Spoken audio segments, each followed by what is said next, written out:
It's on the evening. No. Different places. Because it's 10 hours more. Gracias. Good morning, everybody.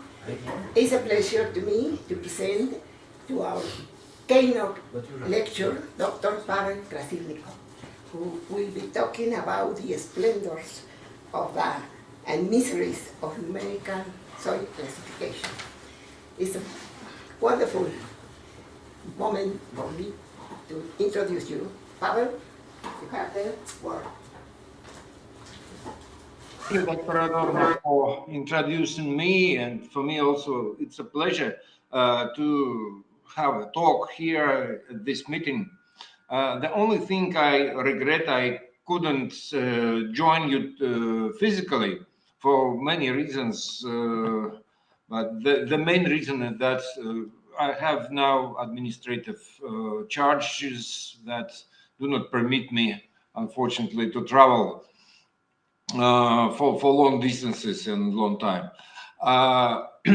In fact, I am for a long time I was not working closely with soil classification because, well, I have to deal with other important issues and other problems rising in soil science and in land management and food security and so on. But anyway, I was always very much interested and motivated in soil classification.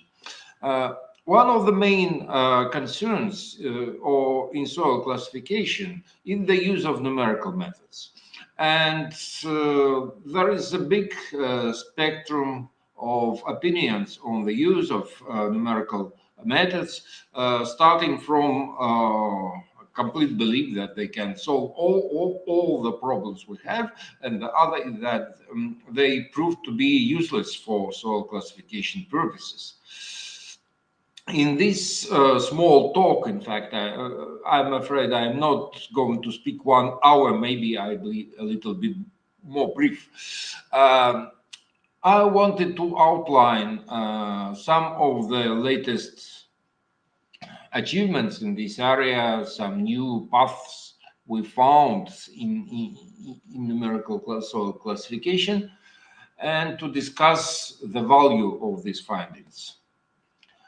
Well, I should start from very general things about soil classification. You definitely know, but anyway, for introductory purposes, maybe it is important to outline them once again. Generally, soil classification has three sources. One of these sources is folk soil knowledge, because you know that soil classification is older than soil science. People were classifying soils long before they created a specific scientific discipline they were dedicated to soils. People were managing soils. People were using soils as constructive materials. People, even earlier, they were even consuming soils to improve their digestion, such as magnetic soils, for example. And some people were using soil for coloring their skin even, and they classified soil according to these properties. If the soil was edible, if the soil was useful for coloring their face and body, was it good for producing food, and so on. These pragmatic classifications were not much worse than the classifications we have today, in some respect, at least at local level. But also we have another source of soil classification, which is the pedogenetic theory.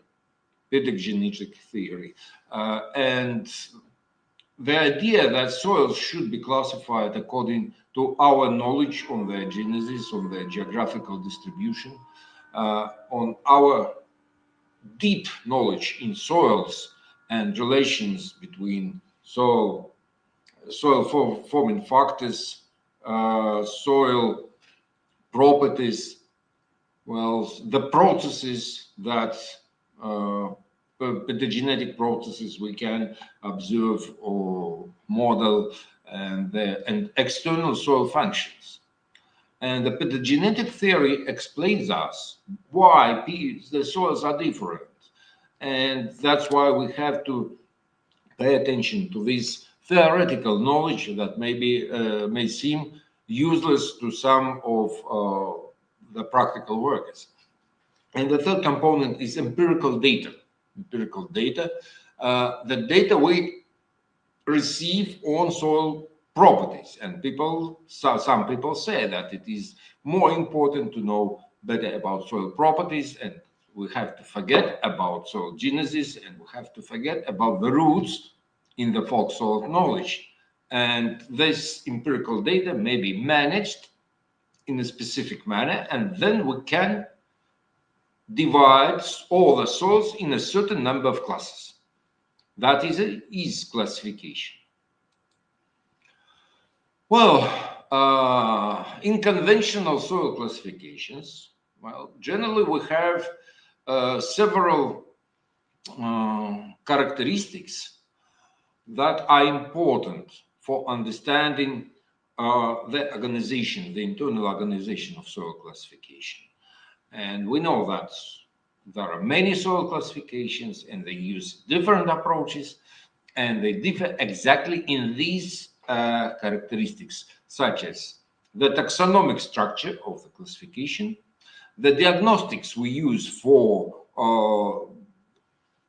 dividing one soil from another, and terminology we use for denominating soils.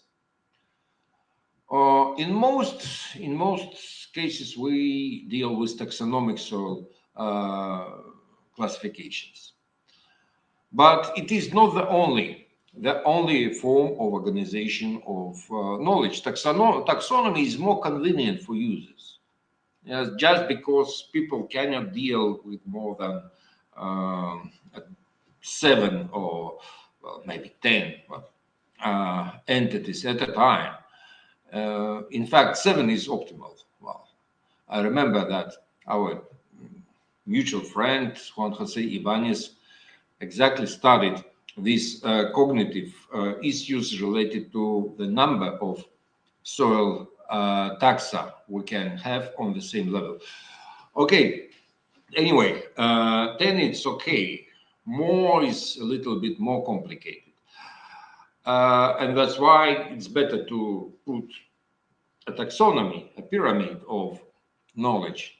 But it's not the only way, because there are databases.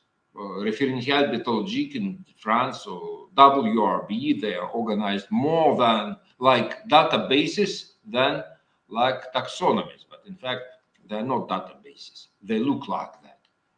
But it is another topic. Well, there are also tables. Well, we can make a two-dimensional table, well, like, for example, the system of chemical elements, and use this table as the form of presentation of soil classification. And, for example, in this sense, South African classification is one of the examples. In lines, we have the middle soil horizons B, and in the columns we have the organic profile, the topsoil. And the combination of these two components give us a soil profile. Why not? For small groups of data, it is possible to do it. And also we have nominative systems, and most folk soil taxonomies are nominative systems. And well, in many countries there are systems of soil series which are in fact nominative systems. But also we can easily combine these two nominative system with taxonomy, as we have in the United States. we have a combination of table with taxonomic structure, like in South Africa and so on. But it is interesting how people organize the data in different way. Diagnostics. There are two different approaches. One of them is quantitative and the other is qualitative. In fact, there are not two mutually exclusive approaches, because we can see also a combination of these two, and on the next slide we'll see some examples. And finally, terminology. In soil science, we have traditional terminology. For example, the well-known soil names like Chernozem, Podzol, they were used from early time, and then by folk soil taxonomies, by their farmers, and then they were just introduced to the scientific literature by early soil researchers in Russian Empire. And also we have pseudo-traditional terminology, because, well, for example, we have a folk named Podzol, that means ash underneath. But also we have such terms in Russian classification like Podbel, or that means white underneath. And we have Podbur, which means brown underneath. These names never existed in folk soil taxonomies, but the scientists proposed these terms that resembled the traditional terminology. And then we have artificial terminology, which it was the invention of Guy Smith and his team when soil taxonomy was created, and it was a novel approach. Some people were just joking about it, that these strange words like Alice in Wonderland or something like that. But in fact, it was a good invention, a good idea to escape from misunderstanding, because the same term was used in different schools for completely different soils. And now it's one of the most productive approaches. And sometimes we have a combination of these two. We have some traditional terms and we have some artificial terms, and WRB is the best example of that. Okay. Well, the limits of soil classes may be different. Well, for example, if we use some quantitative limits, and we say, for example, if the soil has base saturation 24 centimoles per kilogram, then it goes to Lewis-soils. If you have less, it has Lixi-soils. And it is a very strict limit. And we put these limits in many dimensions because we use various multiple properties to limit one soil from others. This is an interesting topic because, well, it is very easy to allocate a soil profile, a particular soil profile in this case, but it is a little bit complicated when we have real soil combination with very similar soil properties, but exactly on the limit of two classes. It is very difficult to explain why exactly this limit was used. We have very small variation, but we can, but the soils can split into two classes. And anyway, and even in this case, we still have some centroids that represent the most typical properties. These centroids are not used for classification properties, for diagnostics of soils, but anyway, these centroids definitely exist, because for every soil class we have some core properties that are very typical, and we have some marginal properties that are on the limit with another class. And the other approach, when we have centroids with very strict, they may have strict limit, or they may be even not established. Centroid may be established not by the formal limits, but by the description of the central image.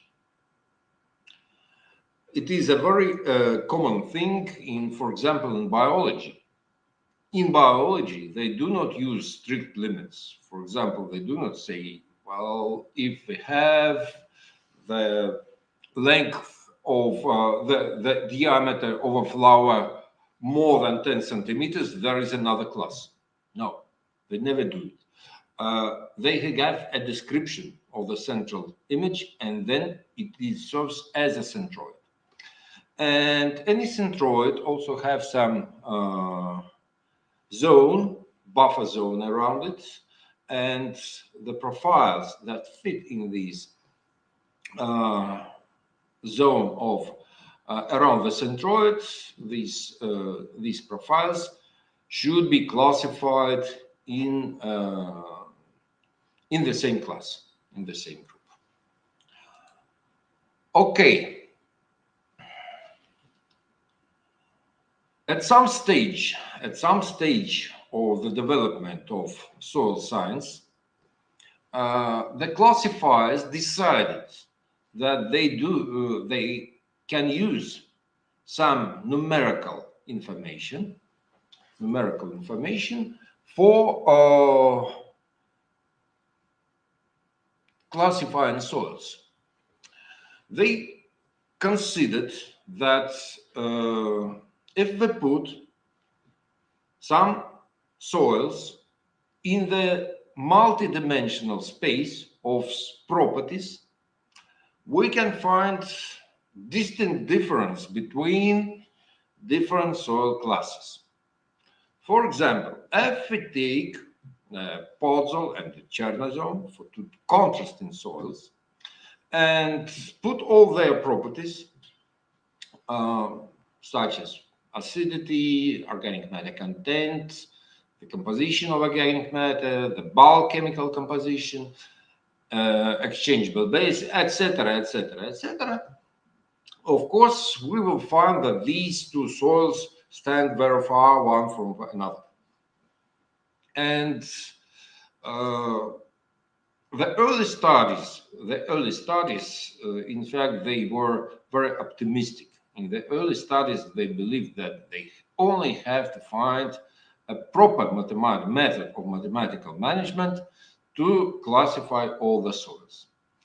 Alex McBratney says that the first attempts to classify soils numerically, they started exactly when the first computers appeared, because before that the calculation was a little bit complicated. Nobody tried to find taxonomic distances manually. Well, the first attempt to divide soil groups by calculating the taxonomic distances has been done by Hall and his co-workers and his group in Wisconsin University. Well, it was in early 60s. Well, there was the seminal work by Hall and Hironaka in 1960, and then his co-workers returned several times to this topic. And later, some other approaches to numerical classification have been applied, including, for example, single linkage sort and principal coordinates analysis by Muir and co-workers in Rotterdam, as far as I remember.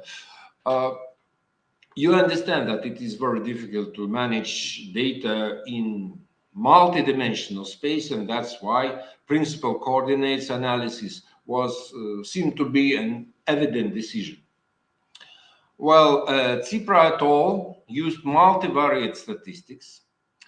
Coventry and Williams used 3D and B-dimensional ordination of properties.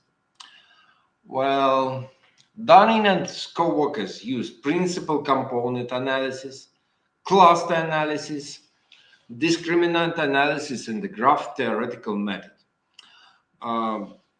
You see that some of the methods were repeated, but some of them were used by particular researchers. Well, there was also an attempt to combine different clustering techniques. And not long ago, John Galbraith and co-workers, well, in fact, already long ago, 25 years passed, Galbraith and co-workers tried to allocate the soils in the orders of VSD soil taxonomy using decision trees, which seems to be also a very promising technique.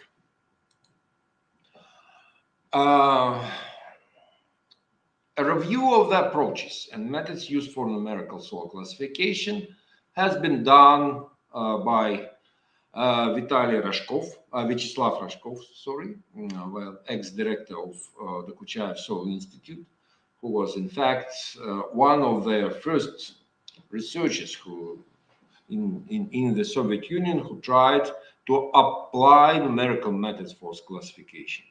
He is still active and working on this topic and still producing interesting results.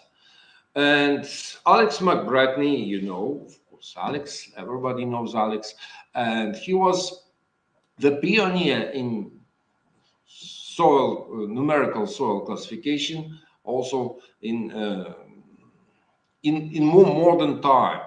He brought with him new approaches because while just ordinating soils, well, it was not very productive. We will see what Alex prepared in the last few years, and his approaches definitely deserve serious attention and should be of course given certain attention for everybody who is interested in soil classification. In most studies, we are searching for the taxonomic distances between the existing soil taxa, because we believe that existing soil taxa are natural classes.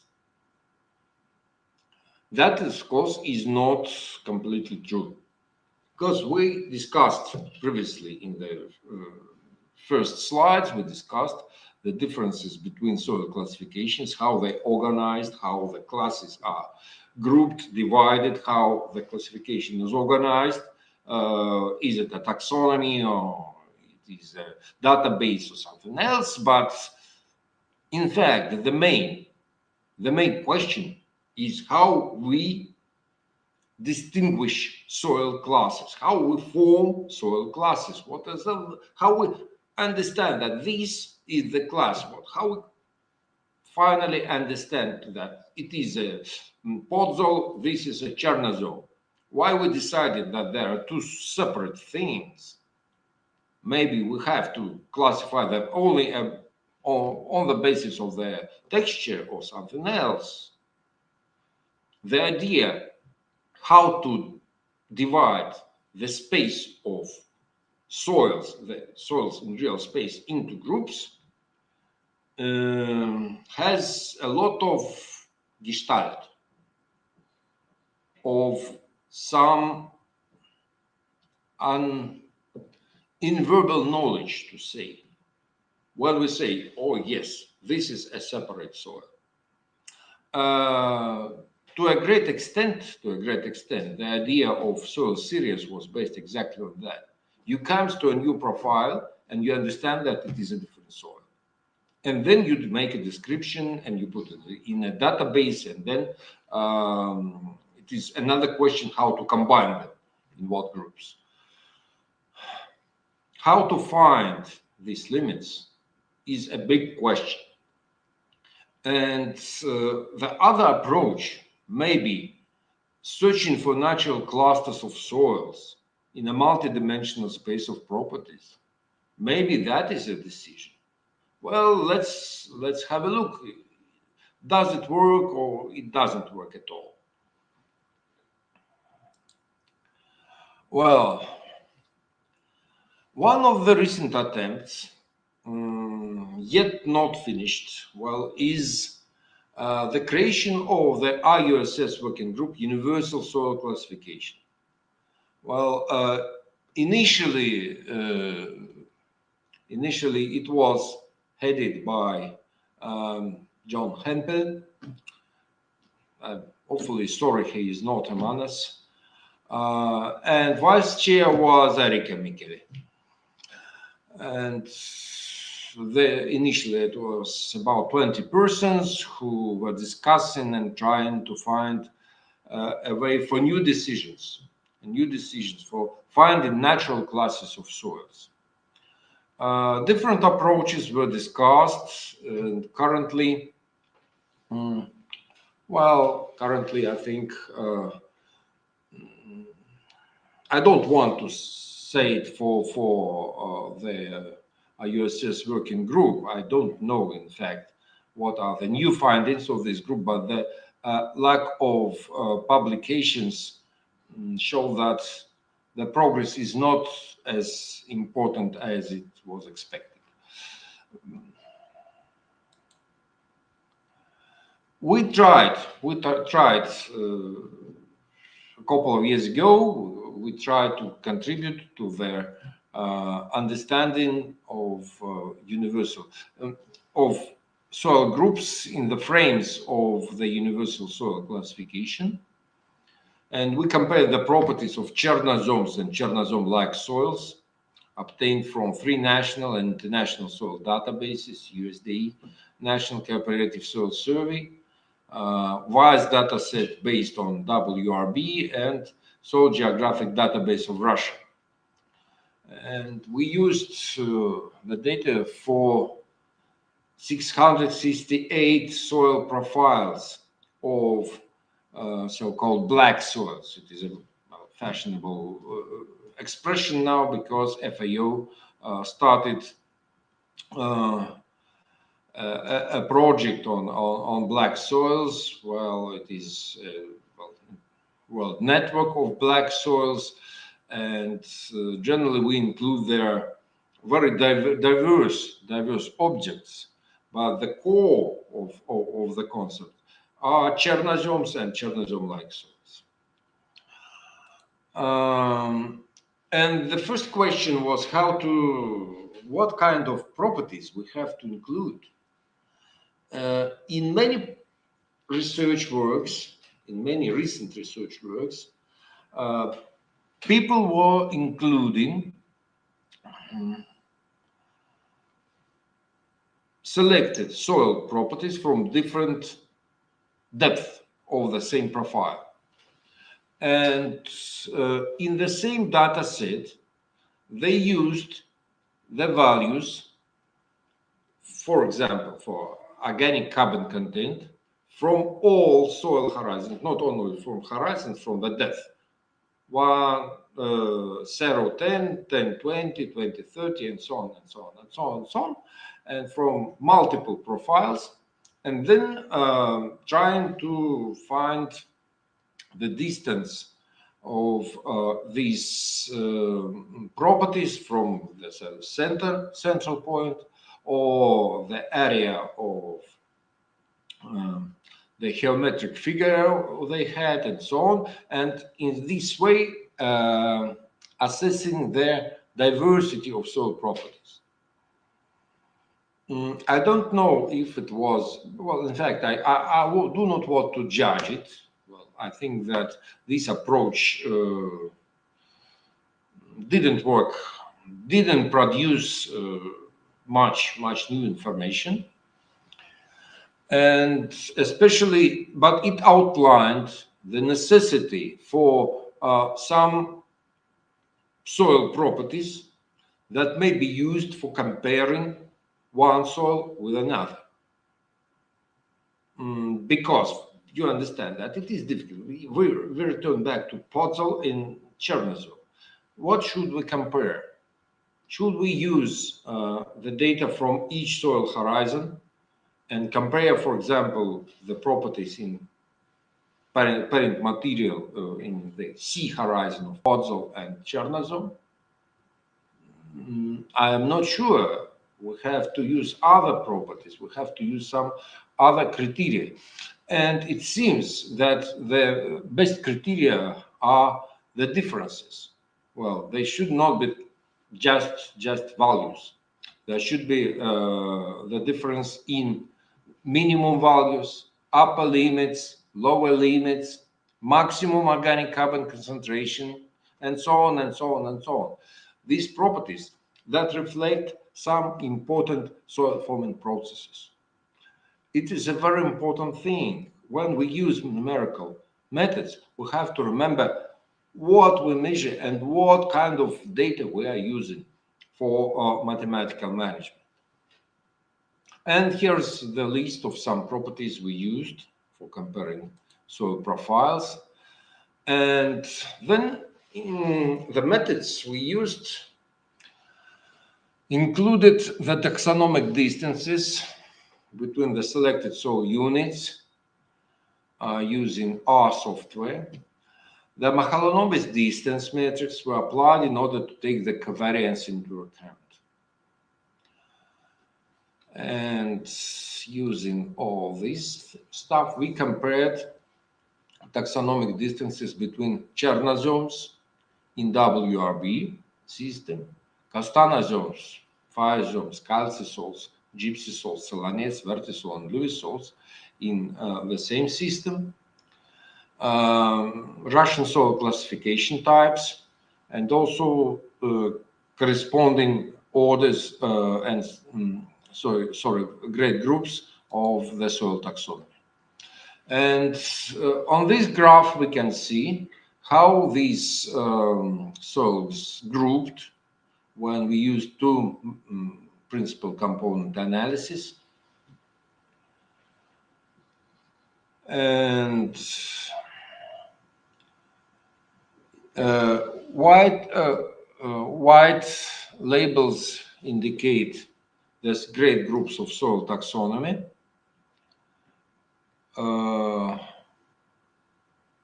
Green labels indicate the soils of the Russian soil classification, and WRB reference groups are marked with blue labels. And we see that there is an important difference in the position of most all the three classifications. The analysis of this work indicated that most Chernozomes and Chernozome-like soils had small taxonomic distances, thus forming a distinct cluster.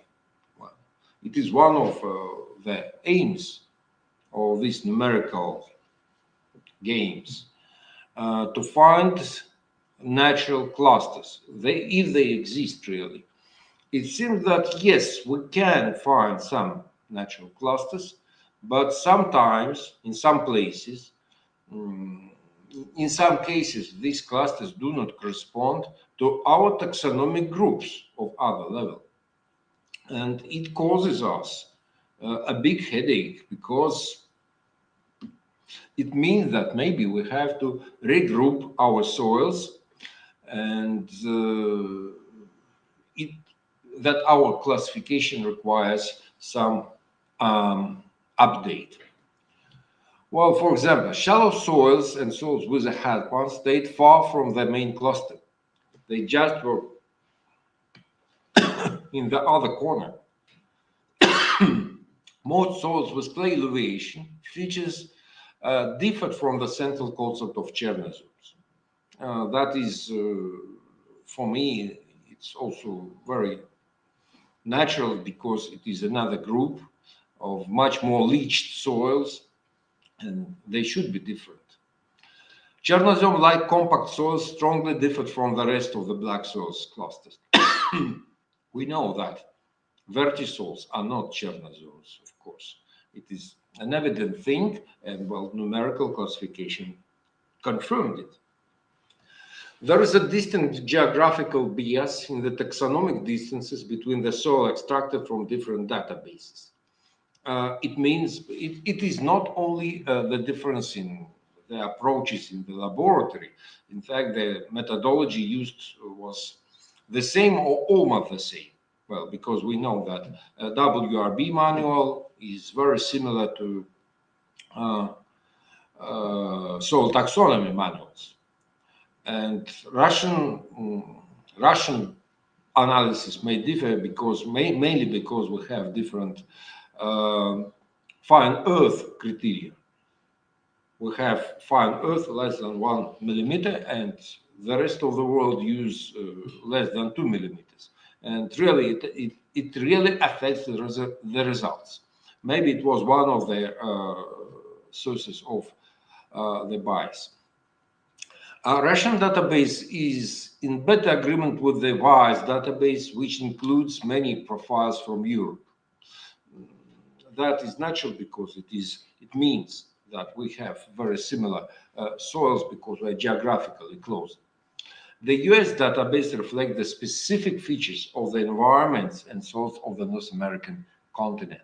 Well, I am teaching the soils of the world, the course for bachelor level students, and I have to say there are differences on a continental scale. The soils of different continents, they differ, even when we have similar climatic conditions. Many things differ. Okay. It was one of the examples. Now I want to speak a little bit about the recent publications of Alex McBratney Hayes, one of his followers and students, and his group. In 2017, McBratney proposed a concept of comprehensive soil classification, comprehensive novel soil classification. This soil taxonomy is built by adding taxa from existing taxonomies. They just took, well, soil taxonomy, WRB, Australian soil classification, and New Zealand system. In such a way, they consider that the major part of the world should be covered with these systems. The taxonomy, they believe that the taxonomy reduced the redundancy and is additive and amendable. And this taxonomy allows for hard and fuzzy classification of soil profiles. Well, the figure shows the procedure. They were excluding from the resulting classification, the taxa that were very much similar in properties. When the profiles had the same property, they just excluded, or not excluded, but linked together the names from different classification, not to duplicate them. And then they created a very funny dendrogram. Great groups data filtered to smaller data sets in previous research that was published in 2017. Dendrograms created from smaller data sets and they created a very original proposal of how to call these soils. A new nomenclature was proposed that is shown on the next figure. These groups in the cut dendrogram at different tiers were named using a hierarchical algorithm. First, a sequence of 18 consonants, B, D, F, G, and so on. It was used to name the soil groups at the first tier. At the second tier, we have to return back, you see, they cut them here. Here is the line for cutting the first tier. Then they used the second tier, and within each group of the first tier, they used also the same consonants. And on the third tier, within the second tier, they also used groups with different consonants. For example, and then they used ozom, zom, the suffix or the root zom, which is земля, earth in Russian, like in Chernozem, Kastanozem. And the combination of these consonants produced such names like, for example, fa de bozom, because it was on the first tie it was F, and the second tie it was D, and the third tie it was B. A very original approach, and in fact it could be really a very interesting approach. But what was the resulting correlation of these groups with the real existing soil taxa? It seems that at least at tier 1 it was something chaotic. At tier 1 the same group included soils from different parts of the world, formed under completely different conditions, and in places even with some contrasting properties. In some cases it worked very well. In other cases there were practically random groups. And this very good attempt of a group of very productive, talented, and very knowledgeable people gave an impression that, in fact, this application of numerical approach was a kind of failure.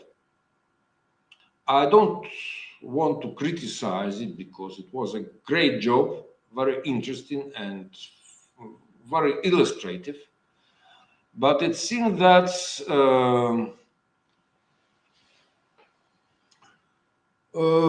pure numerical approaches is not what we need in soil classification. Humanity has come a long way from four classification and single soil series to complex hierarchical soil classifications, but these classifications were based on the pedogenetic theories, the Kuchayev's approach. Of course, it was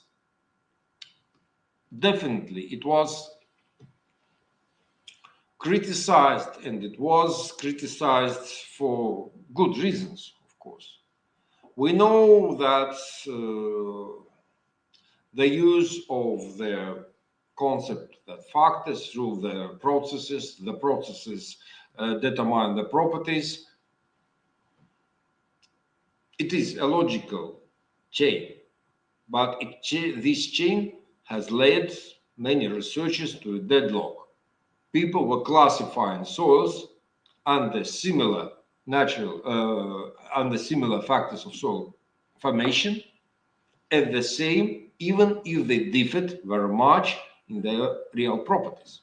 Because we know that currently very few soils are completely balanced with current factors of soil formation. Most of the soils on our planet are polygenetic bodies, and they reflect not only current climate, for example, or current vegetation, they reflect all the entire history. Victor Tergulyan said, soil is a memory of the biosphere. And it means that we have to include not only the current processes and current factors, of course, we have to take into account the past cycles of pedogenesis. And it makes direct linkage of soils with the factors, it makes it very poor. But anyway, if we forget about the Tykuchev's theory, I think the use of numerical classifications, numerical approaches may also lead us to a deadlock, another kind of deadlock. Of course, numerical classification presented a certain stage in the development of soil classification. We had to try it. But let us think about our neighbors, about the biologists. Of course, they use mathematical methods, they use clustering, they use cluster analysis, they use other methods of statistical management of data to classify better, mainly microorganisms. Just imagine how numerical approach should work with, for example, with the animals, with mammals. Let us classify the dogs, for example. Would numerical methods indicate us that dogs of different sizes, of different colors, should be the same? I think no.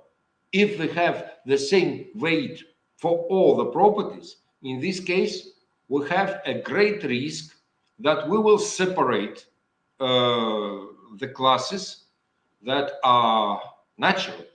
And on the other hand, we can group soils that have completely different origin and they have different external functions.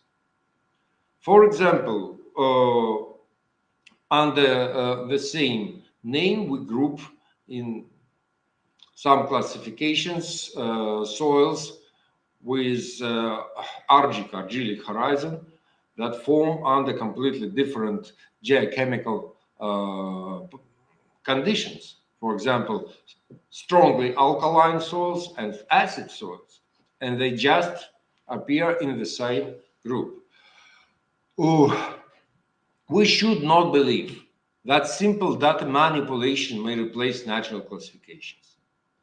And if we speak about the future of soil classification, I think that combined hybrid classifications should be maybe a wise decision for the future development. They should combine understanding of soil genesis and quantitative soil properties. Of course, we should base the diagnostics of soils on their objective properties, but the interpretation and grouping should be, of course, based on our understanding. Classification is a mirror of our understanding of the world, and that's why they should be updated from time to time. It is natural. We cannot establish one classification forever.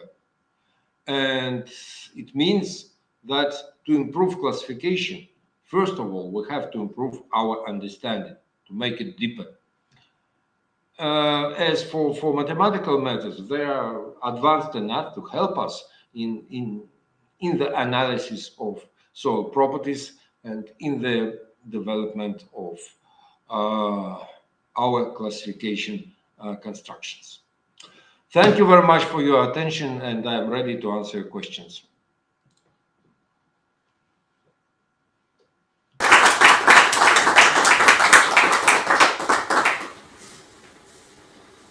If you have any question? Yes, Dr. Cortes? Do I sit here or do I go up there? I okay? think so. Okay, yeah. Hello, Pavel. This is Curtis Bunker. It's very good to see you and hear your presentation. My question has to do with the hybrid between the traditional and the new. It's my impression that the centroid is a statistical numerical technique that is not based on primary rules of statistics, mainly randomness. So the centroid was it's a accuracy assessment, And my question is, if we are going to proceed with the numerical technique, should we start with a clean slate and just randomly put points on the landscape? And if we do that, can we have enough points on the landscape to provide meaning in our understanding of how soils differ? So. Oh, thank you. Thank you, Kurt. I'm also very glad to see you. And you asked exactly the most important question in the entire stuff, because, of course, the existing of already accepted classes, it makes all the story a little bit out of normal statistics. The ideal thing is that we have some database without pre-existing classes, and we consider all these properties as random. I think it's just impossible. And the main thing is that these properties most probably will give us a more or less uniform distribution. If we use, for example, a global database. Just imagine, for example, let us have an ideal situation. We have unlimited number of soil profiles on the Earth, and we have an unlimited number of analyses for all these profiles. And most probably, we will have the entire space of soils more or less uniformly filled with these with the points, with the resulting points in this space of properties. That is my impression. I think that we have differences in soils because we have contrasting conditions in one landscape. If we have all the variability of landscapes, we will have the distribution, the more or less uniform distribution for all the properties. I don't think that we will find clusters. All these clusters appear because of our limited knowledge about soils. Do you agree? Thank you. Doctor Bautista. ¿Puedo en español preguntar? Sí, bien. Bueno, felicidades, Pavel, por tu presentación. Creo que se puede trabajar un poco más numéricamente utilizando otro tipo de técnicas estadísticas. Porque, bueno, usaste ahorita pues la más básica, que es componentes principales, pero pudiéramos usar dentro de la familia de los multivariados el análisis discriminante o usar minería de datos para formar árboles de clasificación. No sé si fue mucho. Thank you. Thank you. Stop because a translation is needed. Well,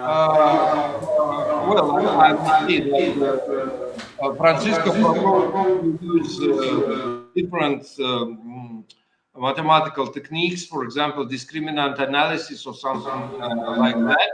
Well, I agree that we have to play with their mathematical methods. We can use different techniques, but in my opinion, it's not useless, of course. It gives us new information, but it will not help us to, it cannot replace the understanding of the rules that determine the geographical distribution and pathogenesis. It will not help us to do it. It will help us to put better limits between soil groups. Numerical methods, they work very well for finding exact limits, to make some fuzzy classifications and so on, or more ordered taxonomic structure or something like that. But it is just a tool for determining their archetypes of soils. To find the centroids, we need some conceptual effort. It should be an intellectual effort and not just playing with figures. Yes, please. Thank you very much, Pavel. The collection of data in the field is expensive.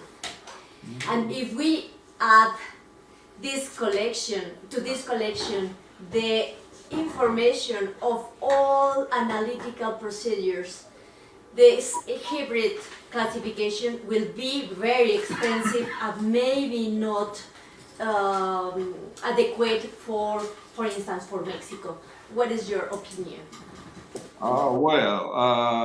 First, I have to say that we have, of course, Alex McBretney. He wrote also in the conclusion that, of course, this classification is not perfect, mainly because of its incomplete geographical coverage. Because, of course, they need data from Latin America, they need data from Russia, from India, from China, and so on. Many big pieces of the surface of our planet were missing in this classification, and maybe it could be improved because there was another publication by Alex and one of his postgraduate students from Iran, and they tried to apply this classification for Iran. It didn't work because it didn't cover the soils of Iran. They were different.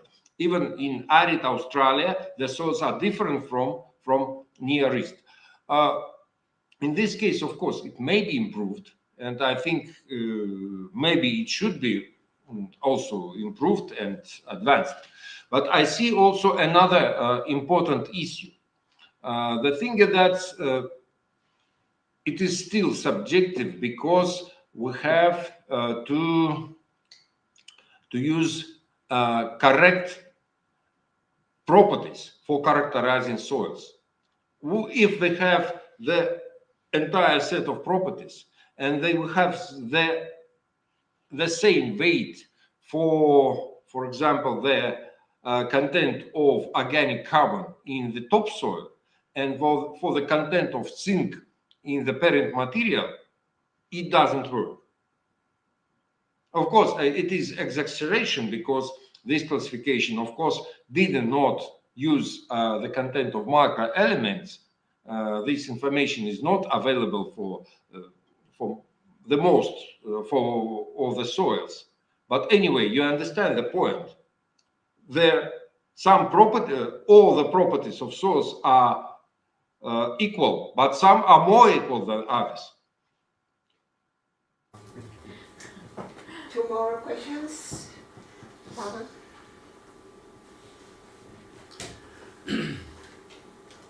Dear friend, I think you know very well our soil classification system in Cuba. We have the basis of our soil classification in process of soil formation, from sialitization to ferralitization, alitization, so and soil properties. My question is that it is possible to make a numerical soil classification system with this combination?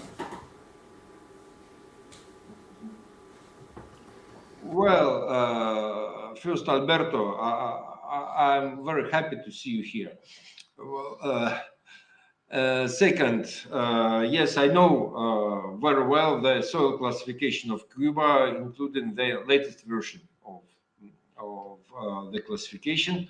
And in fact, I like it very much because it is very logical and it is really including multiple aspects, starting from such things as geology and soil weathering, and also giving some important issues related to soil productivity and so on. And third, yes, I think well, that you can get some use from the application of numerical methods. Definitely, you will get some use from that.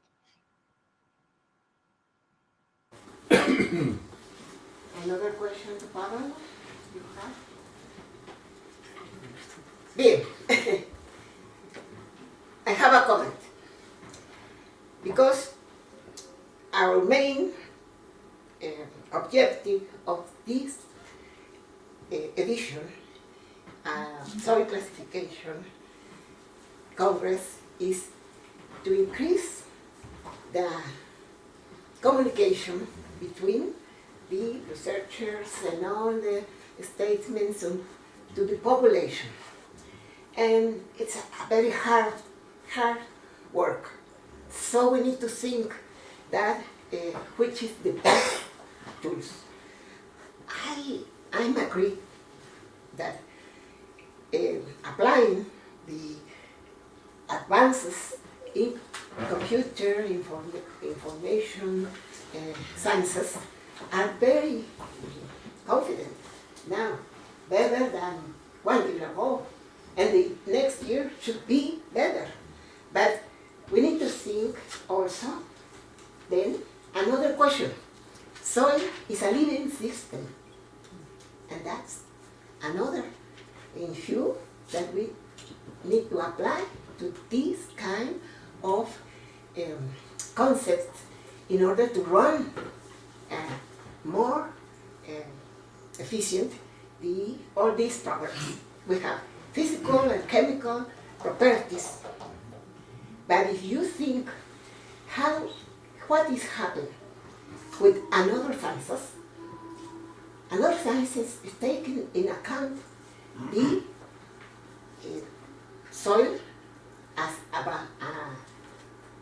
living system, and also in order to have a good prediction of what is going to happen now to the 2050 and to the 2100.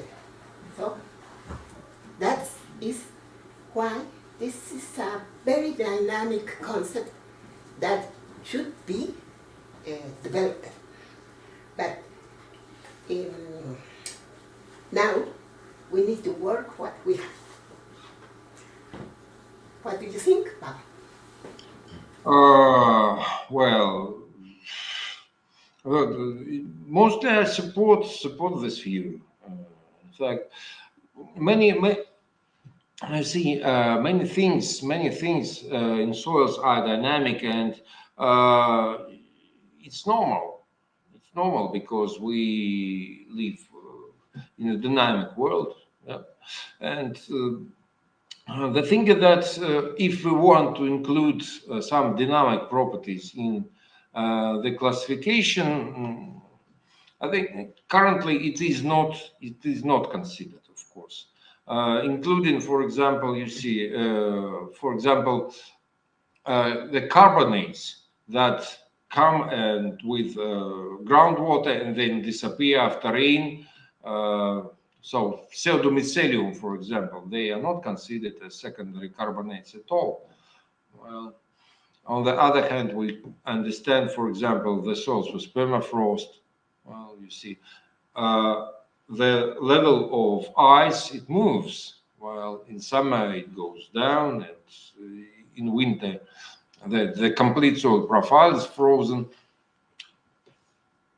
We should take it into account, but I don't. In fact, I don't know how we can include it in soil classification. Maybe we have include some maximum content of salts, for example, or for example, that appear in some years. Or we have to include, for example, the deepest layer that has carbonates, or for example, the upper layer that is has ice for more than 1 month, or something like that.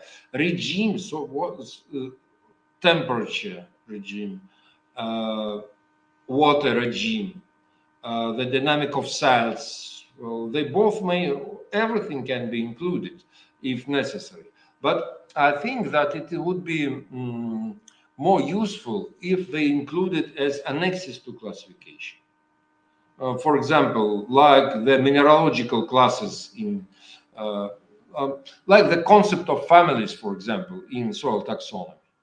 Well, or for example, the use of temperature and moisture regimes in WRB. They are not included in soil classification, but it is noted that we can use these classifications of regimes if necessary, borrowing it from soil taxonomy. Okay. Thank you.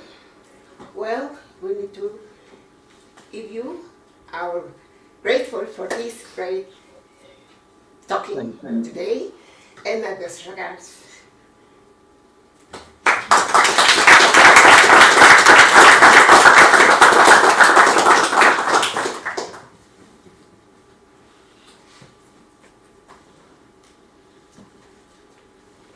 Now we continue our session with the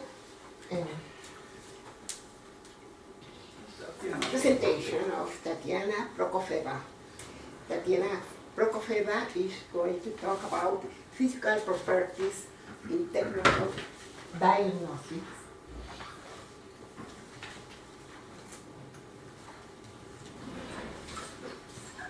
So I have the pleasure to present Tatiana, and we're going to hear your presentation. Thank you very much. Good day, dear colleagues. I'm glad to see you, and I would like thanks for the organizing group for the opportunity to make the report and see broadcast during the 3 days. There are many so exciting lectures and reports. Good physical soil properties are very important for plant growth. The urban environment is a place of constant demolishing and restoration of ecosystems. A large number of young reclaimed soil-like bodies, which are human-constructed, make the study of the physical soil properties especially relevant. Please, next slide. Mainly particle size composition and other physical properties determined by field description are used in modern classifications as the diagnostic features. Quantitative indicators of physical soil properties are almost not used. Next, please. Yeah. Many of city soils are referred to technosoils reference group of WRB classification system, which are comparatively young soils on sediments with high amount of construction rubbles. They are mainly urbic technosoils. There are no diagnostic horizons for the describing the technosoils reference group. Technosoils are distinguished by criteria of large amount of artifacts or presence technique hard material and geomembrana. It can be noted that the complex soil profiles of the city are composed of horizons of a different nature. Most often A and C horizons characters are used in descriptions. The diagnostic feature of a large number of artifacts can be characteristic of both humus and rock parent material horizons, but the A and C horizons have different structure, density, and other physical properties. Next slide, please. The aim of the study was to confirm the actual possibility to using physical characteristics as a diagnostic tools for urban soil horizons. Please, next.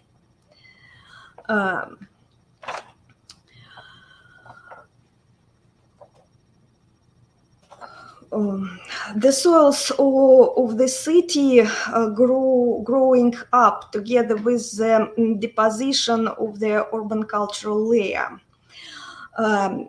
In many cases, each horizon for such deposits can have independent properties and genesis. 30 years ago, Professor Marina Stroganov in Russia distinguished the Urbic horizon, the name Urbic from legend of our world soil map. The Urbic horizon of Marina Stroganova is the horizon for describing of urban soils. It's the horizon with high amount of artifacts. But we have developed this diagnostic. Now we distinguish the set of horizons for describing of urban soil profiles. Firstly, Urbic diagnostic horizon formed concurrently with the parent material additions. This is the humus horizon,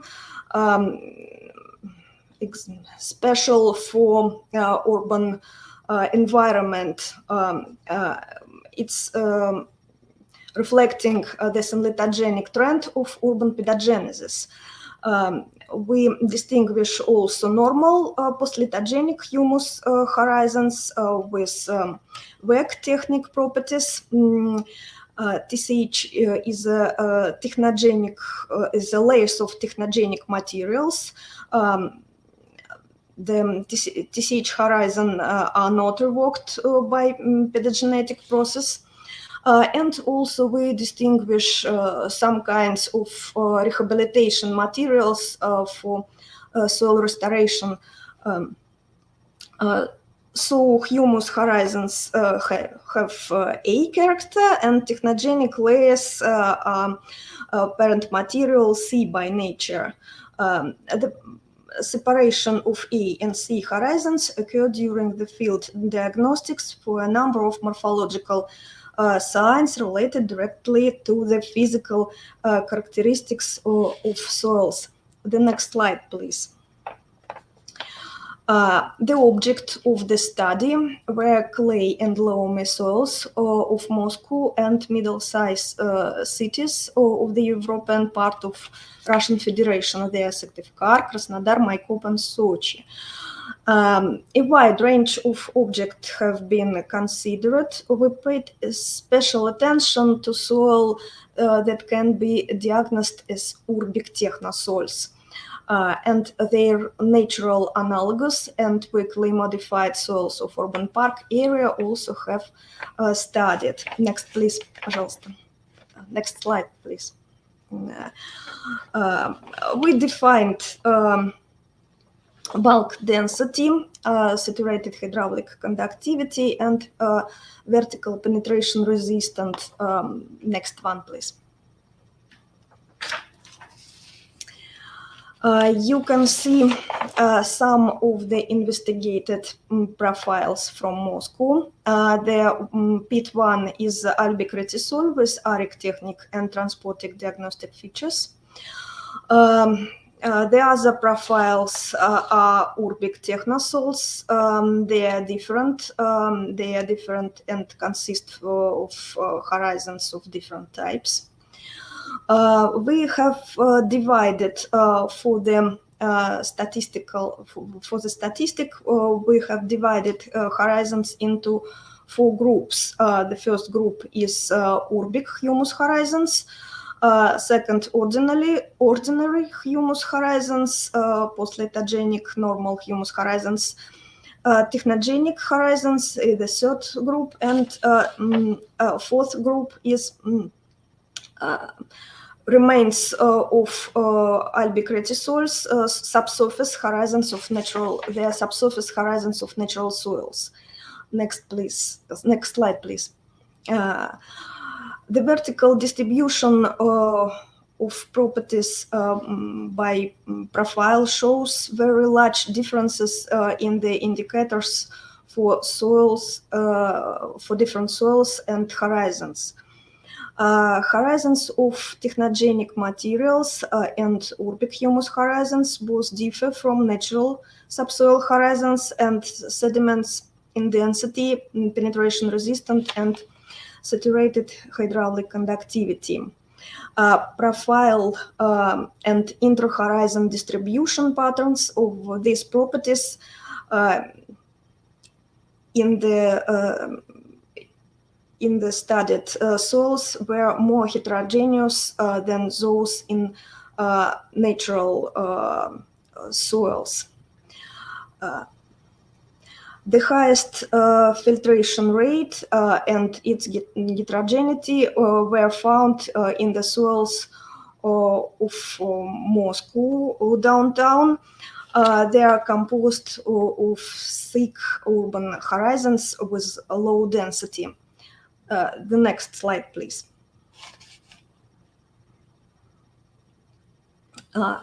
Here you can see how the means, quatervalues, and dispersion of indicators change for different group of soil horizons. The bulk density of technogenic layers is statistically higher than the bulk density of urbic humus horizons and differ than natural of soil horizons. Infiltration rate values in technogenic horizons with high bulk density were significantly lower than those in urbic horizons. So the bulk density and infiltration rate allowed for statistically reliable differentiation between synthetogenic humus horizons with artifacts, normal humus horizons with low amount artifacts, and layers of technogenic materials also with high amount of artifacts. It's important to confirm the pedogenetic origin of the urbic horizon and differences from layers of technogenic sediments. Penetration resistance, unfortunately, was shown to be a less informative parameter in our study. Next slide, please. And you can see soils of different middle-sized cities. They have evidence of origination from set of natural zones. Not all of the studied profiles are urbic technosols, but they contain artifacts, relocatic and transportic materials. Next slide, please. The trend found for the soil of Moscow are confirmed by studies in the cities of various natural zones. The density of human-made sediments and natural subsoil horizons is higher than the density of urbic horizons, and the hydraulic conductivity is lower. Next one, please.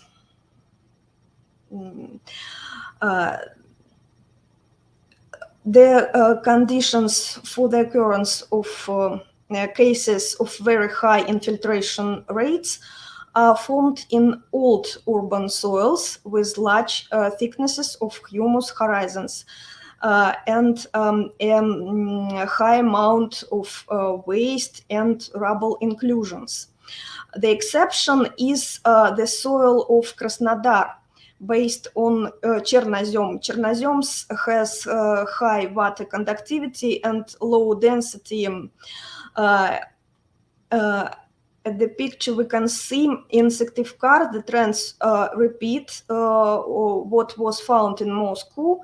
And in the Chernozem zone, we can see the difference between natural horizons and technogenic and urbic ones in lowering of infiltration rate. The urbic and technogenic horizons is inside blue ring and natural horizon inside red rings. The next slide, please. So we can conclude hydraulic conductivity and bulk density can be diagnostic value for separating pedogenetic horizons from layers of technogenic sediments. It was established that the cases of equally high content of solid inclusions, infiltration rate values in technogenic horizons with high bulk density were significantly lower than those in urbic and other humus horizons in different geographical conditions. The cases of very high infiltration rate are found in old urban soils with a large thickness of humus horizons and a significant amount of waste inclusions. The present study where median values of basic physical parameters were obtained for different types of horizons can be considered at the first step in the development of new quantitative criteria for urban soil diagnostics. A consideration of bulk density and infiltration rates within 1 meter of soil thicknesses together with morphological features can allow for dividing urbic technosols maybe into groups with different conditions for plant growth. It can be achieved either by replacing the urbic qualifier by two other qualifiers or by introducing new kinds of supplementary qualifiers in the WRB classification system. But we need the much amount of data. We are planning to collect it. Thank you very much for your attention. Next slide, please. Thank you very much for your attention.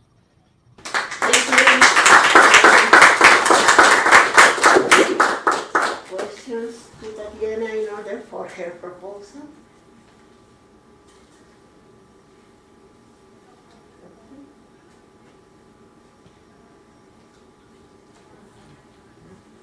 I have a question. Yes. Young, Gary? Tatiana, were the horizons with high bulk density, were they root limiting?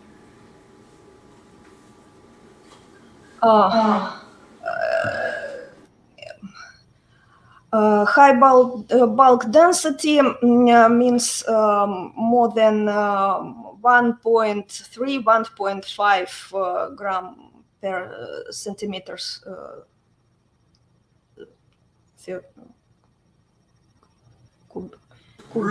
Growing through the dense horizons.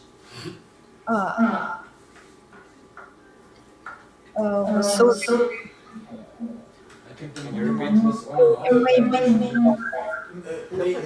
I could help. I'm not in the right. We are studying different groups of horizons, layers of technogenic sediments with high bulk density and low hydraulic conductivity, and horizons with pedogenetic properties, previously humus horizons with low bulk density. Humus horizons have bulk density is about 1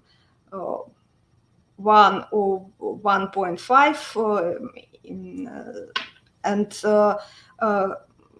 high bulk density of technogenic layers, they may be in different in bulk density, with very high bulk density, more than 2.5, and so on.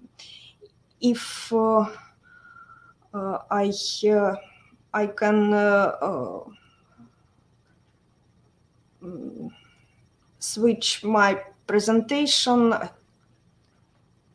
and back to the slide with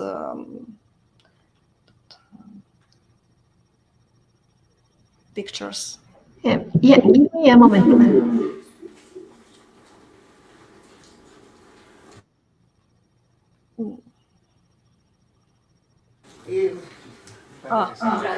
Танюша, вопрос был, проникают ли корни через плотный горизонт? Sorry, I did not hear some words. Roots, about roots.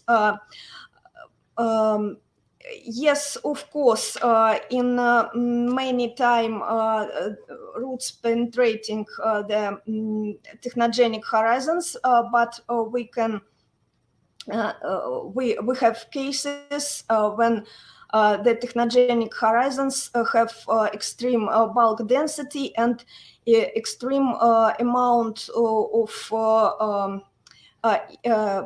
maybe that slide, pit number 6, with very, very dense technogenic horizons without roots at the depth of 50 centimeters. But not all technogenic horizons with that properties. Many of technogenic horizons have good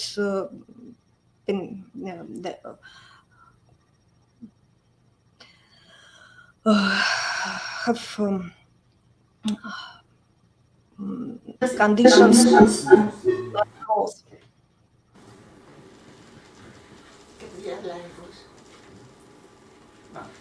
Could you could speak in Russian, and we can do the translation here. We can. Ну, Elizabeth will do translation.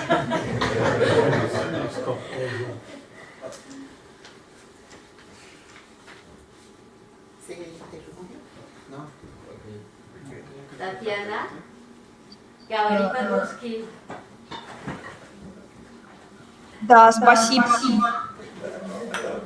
Ну, собственно, я уже попыталась сказать, что есть горизонты техногенные с плохими условиями для проникновения корней. Это на картинке был 6-й разрез. Some technogenic horizons present very bad conditions for root penetration. Most compact ones in the figure 6. Well, thank you very much, Tatiana, and we're grateful to you.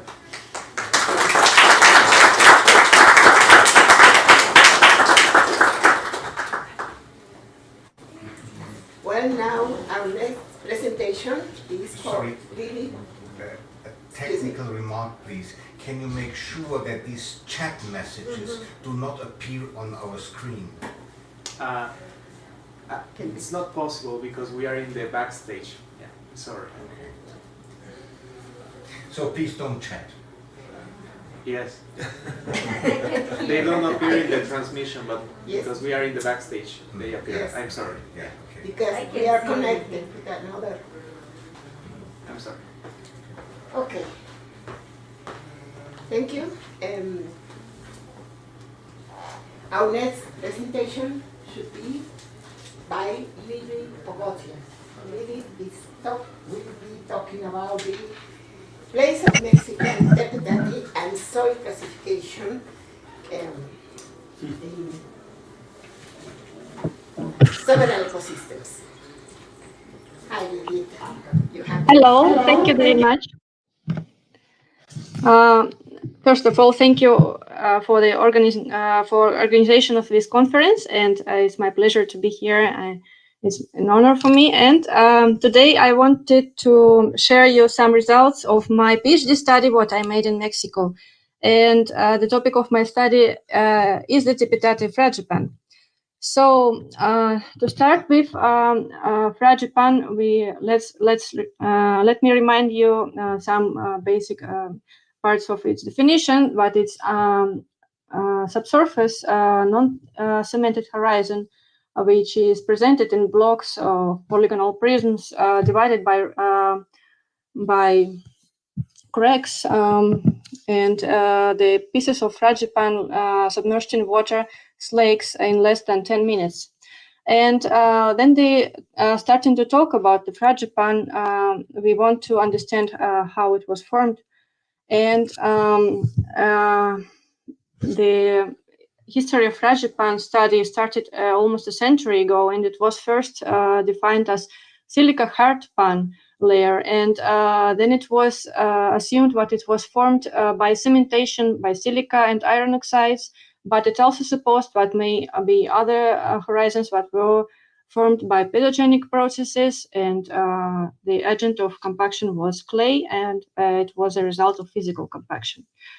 But then they were divided like fragipans and duripans, and duripans were the one what was cemented by silica. And since that, there were many other hypotheses of fragipan formation, since silica wasn't applicable anymore. And there were a hypothesis of formation by expandable minerals, and they were also intends to explain it by the desiccation process. There were also some hypotheses that refers to local climatic conditions, as the formation on the relict of permafrost, or formation provoked by the weight of the glacial itself. So these hypotheses would only work in the conditions where the glacial affected the formation of Rajapan. So there are some other hypotheses, for example, the hydroconsolidation, which explains the formation of Rajapan as a process of reorganization of clay particles, which connect bigger grain sand and silt in the matrix of the horizon, and therefore they compact the horizon in the process of desiccation or repeated desiccation. And then let's move to the another part of my topic. It's the tepetate. Tepetate is a term that is in use in Mexico, and this term explains or refers to these dense horizons that are exposed to the surface by erosion, and they are morphologically presented as polygonal prisms divided by cracks, and they are very dense, and they're used as construction material, for example, as they are in the natural loop. And then these horizons were also tried to be explained by the formation of silica, and then there were also another hypothesis which refer to the formation by clay minerals. So let's move to our study place, and it's located in Mexico in the Trans-Mexican Volcanic Belt in the state of Tlaxcala. And here you can see in other areas the Rajapan the tepetate is presented in Mexico, and here we work in this area. And the tepetate horizons are presented here in huge gullies, and they look like these prismatic columns divided by cracks, and they are presented in these profiles interlayered with paleosols. Let me show you again the location of the profile. It is located in a huge gully formed most probably by the human impact in previous times. And this profile is located in this next to the Tlalpan settlement. That's why this gully is called Tlalpan, and it's about 15 meters high. And you can see these Hepatic Horizons here. And this gully is growing each year because this gully increase with with rainy season each year. And then let me show you the profile what we studied. We took for the study exactly the profile which was under study for 15 years ago by another scientist from Germany, and they identified this horizon, this Hepatic Horizon, as cemented by silica. But what they did first, they put the piece of this compacted horizon to the water, and it's lake in less than 2 minutes. So we can't assume that it was cemented by silica. And let me show you in more details the profile. So this is the Hepatic Horizon, which is inside of the Luvisol profile. And below it, there is a vertisol, paleovertisol, which was dated as 33,000 years. And in previous studies of Dr. Sergei Sedov and colleagues. And below it, there are two other Hepatic Horizons. On the top of this Luvisol, we have another Paleosol, and on the top we have modern soil with many artifacts on its surface. And let's see from the inside to this Hepatic Horizon. As we can see from the computed tomography images, we see that this horizon has homogenic structure and inside of it, and its pore space is mostly presented by texture pores, which are thin and small and non-connected, and they are distributed homogeneously. This distribution favors us to think that it was formed by hydroconsolidation, this porosity, since it's the description of it coincides with descriptions of Rajapans in other studies. And for example, to compare, this is the image of the pore space in this superior horizon, which is located on the top of this Hepatic. And it also has some bigger pores, as you can see here. And these bigger pores, as we can see from micromorphology, are filled with elevated clay. And these infillings occupy almost 80% of these big pores. So we think that this Hepatic Horizon was formed in two steps. And first it was a compaction and consolidation. And then it was also compacted by the clay infillings, since they also occupied the pore space in this horizon. And then I want to show you the pore space, how it looks in another horizons. For example, this is an image of pore space obtained from the A horizon of the modern soil. We see biogenic channels here. And this is the pore space of the paleovertisol, and we see these slick inside surfaces in the pore space. And these are two different Hepatic horizons, and we see that they are very similar in the pore space distribution. To show you some more micromorphology, so we see again these biogenic channels in the upper horizon of the modern soil. In the first Paleosol, which is below this modern soil, we see initiation of formation of wedged aggregates in this matrix, and then we see these iron concretions and accumulation in the horizon, which is on top of Hepatic Horizon. And this is the Hepatic Horizon, and this is another Hepatic Horizon. Again, they look very similar. They have this homogeneous texture, and they show both these huge infillings of elevated clay in here. And this is the image of the paleovertisol, which was also in the profile, just to show you how they different all these horizons. And then I want you to pay attention also in this iron accumulation, iron oxide accumulation. Since the in 2020, there was an article that suggesting redefine the Fragipan definition in the field, and it says that it's important to find the redexomorphic features on the horizon which is on the top of the Tipitate horizon. So by this, we comply also this requirement for the Tipitate to classify it as Fragipan. And therefore, they conclude that Tipitate of Tlalpanguli are the Fragipans, and they were developed in the Luvisol profile, and the compaction was achieved in 2 steps.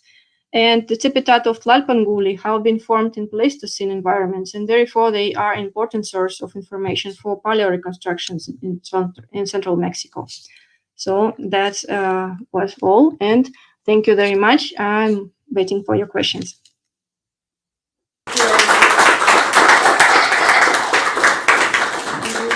Any question for Lily, the speaker?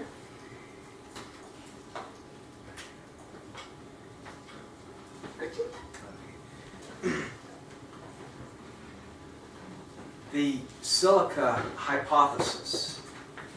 So it's definitely not a Durapan in which there is abundant silica, but the cementation by silica, if it exists, would it be more like glue at the grain contacts, a very thin, minute adhesive, rather than an engulfment of silica?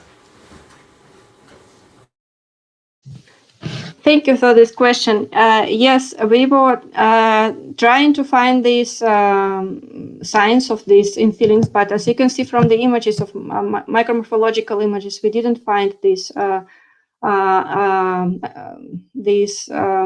amorphous silica bonding what you're talking about.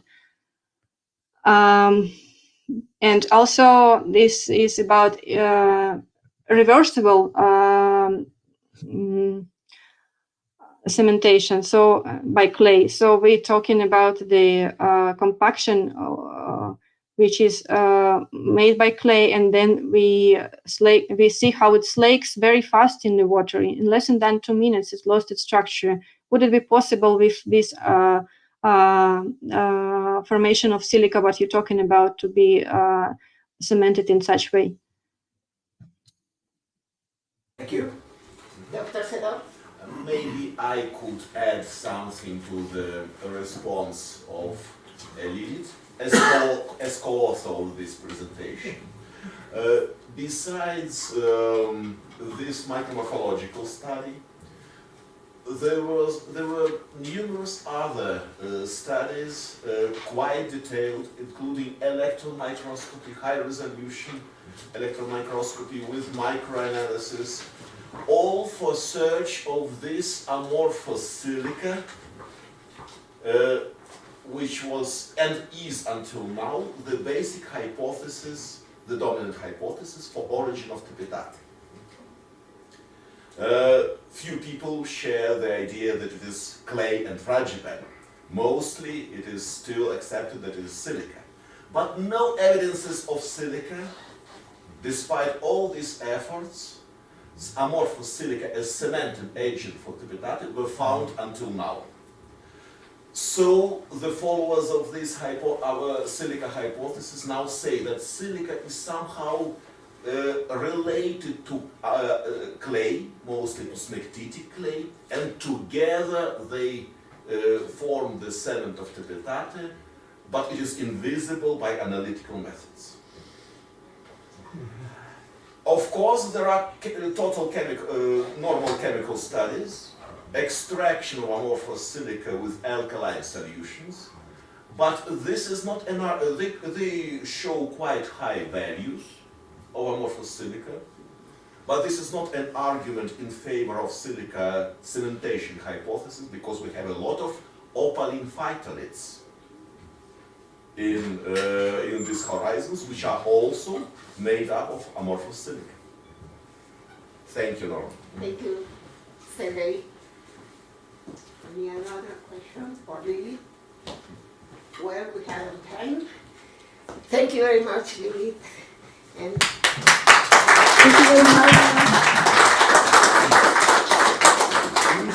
She's an our next Armenian Russian speaker because her surname Bogosian, that is Armenian. Maria Ángeles Gallegos Tavera. She's going to talk about Black. semi-automatic I delineation think of doctor soils because horizon in Armenia. digital photographs. Here they are.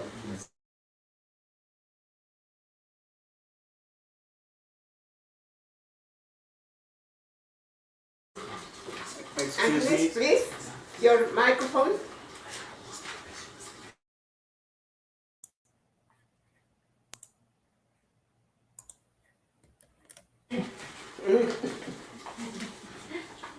Sí, gracias. Okay. ¿Pueden escucharme? Sí.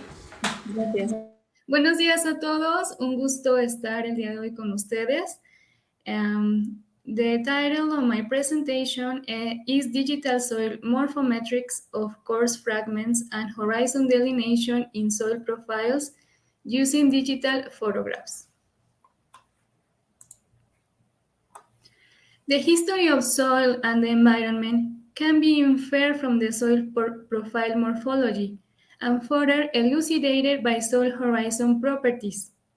For many years, some soil properties, such as horizon delineation and the percentages of coarse fragments, have been evaluated qualitatively or semi-quantitatively. Recently, modern technologies, including computing resources, digital cameras, proximal soil sensors, have been used to improve the quantification of soil profile properties and thus improve sustainable land management. The physical properties presented in this study are important because they allow the identification of classification primary and secondary qualifiers, such as leptic, skeletic, and the leptosol soils group. And currently, the determination of these properties is mainly qualitative. In this sense, the objective of this study was to develop a method allowing the identification of horizons and the quantification of coarse fragments all of volcanic soil profiles using digital images. The study area corresponds to the state of Michoacán, Mexico. The state of Michoacán is located between two physiographic provinces, the Transmexican Neovolcanic Axis and the Sierra Madre del Sur.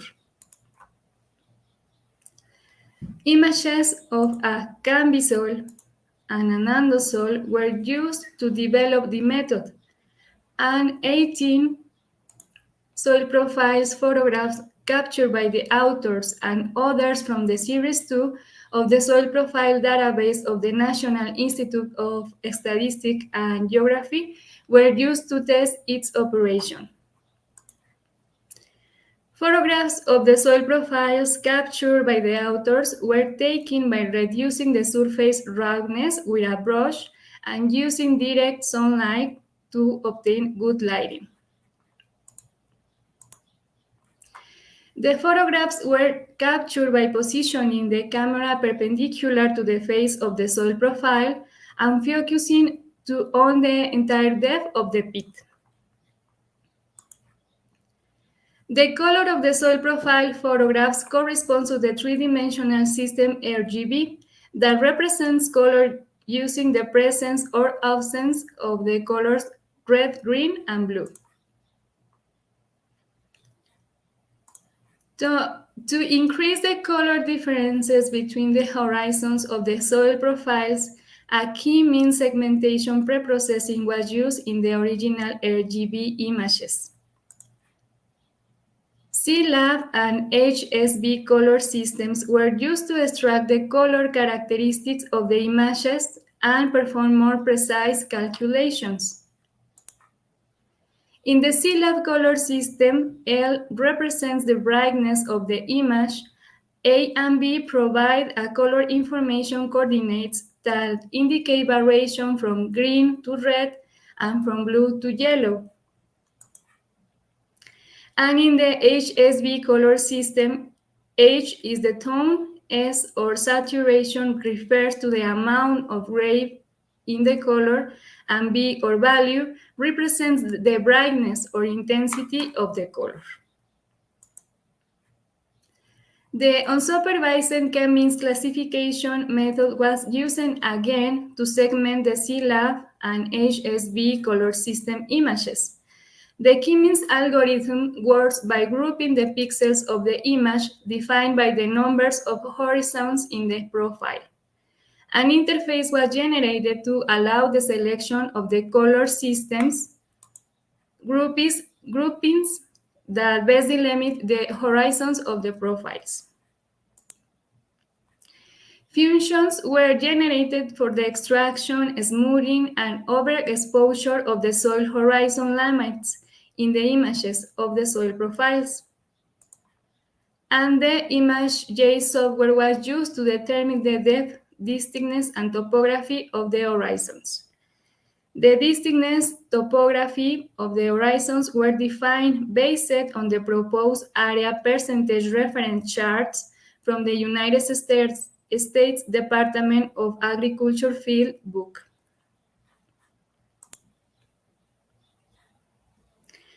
The processing of the soil profile images to calculate the coarse fragments was performed, number one, in a supervised manner, previously highlighting the coarse fragments in the original RGB image, and number two, in an unsupervised manner using the original image in RGB and the saturation component S of the HSV color system.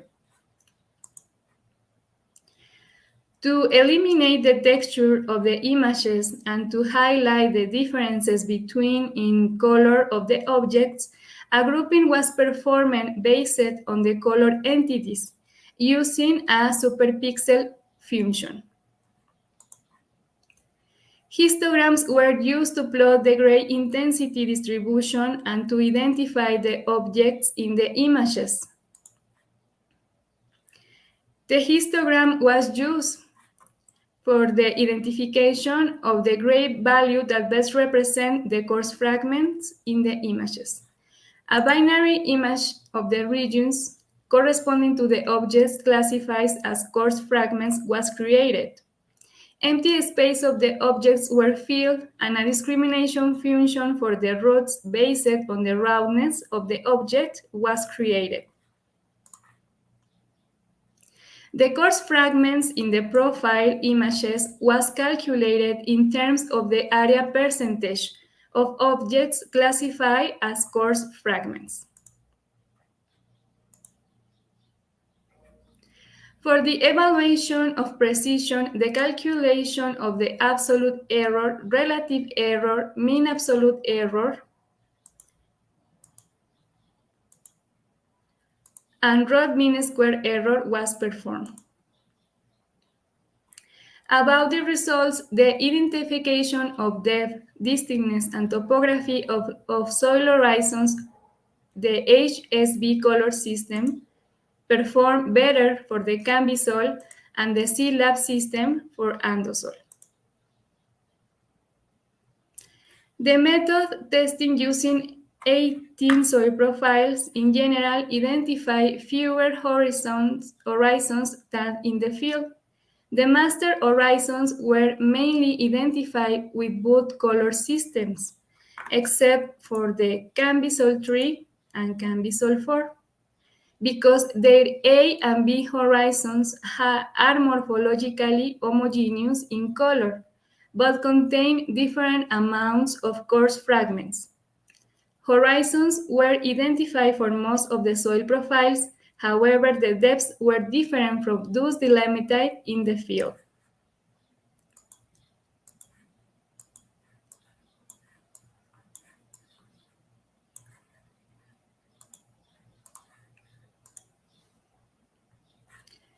About the rock fragment percentage for Cambisol, a better result was obtained with the image of the S component of the HSV color system. For the andosol, the differences between the soil components were more evident in the original RGB image. In an unsupervised processing, several coarse fragments edge blended into the soil matrix due to the adhering of fine earths. So the coarse fragments were underestimated, making the unsupervised processing method the poorest estimator. About the method test, supervised processing produced the best test results. For the andosols in the test, supervised processing with the RGB images was the best option, and unsupervised RGB processing performed better than the S component for Cambisols.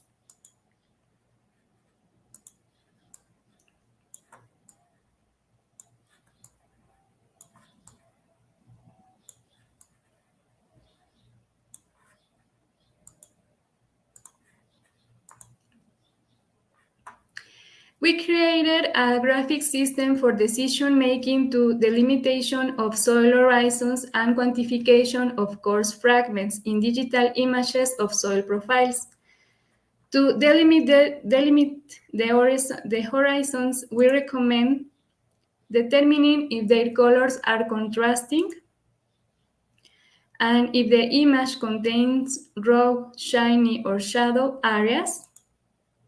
And additionally, the source of the image should be considered, as the application of the method is different if captured the images for processing or collected from legacy data resource. For the quantification of coarse fragments, we advise using a brush and, if it's necessary, a razor to clean the profile face, the roots, and remove the fine earth stuck to the coarse fragments before taking the picture.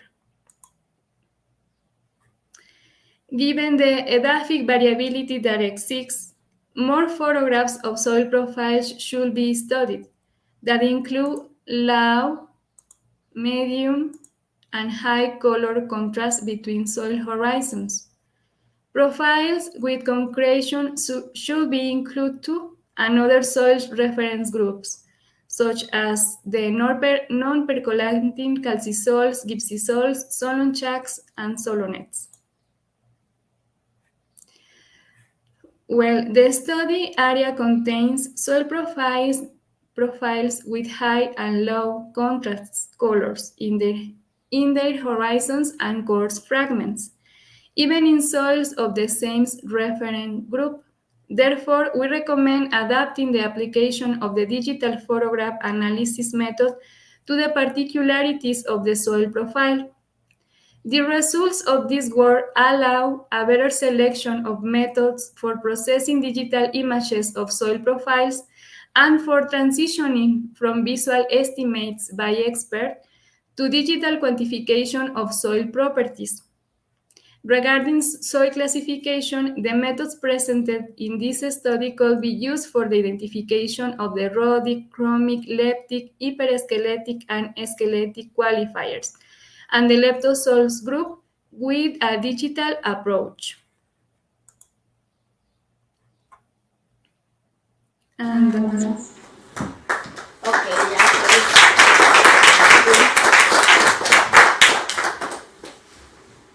Questions for Ángeles? Yuri? Yes.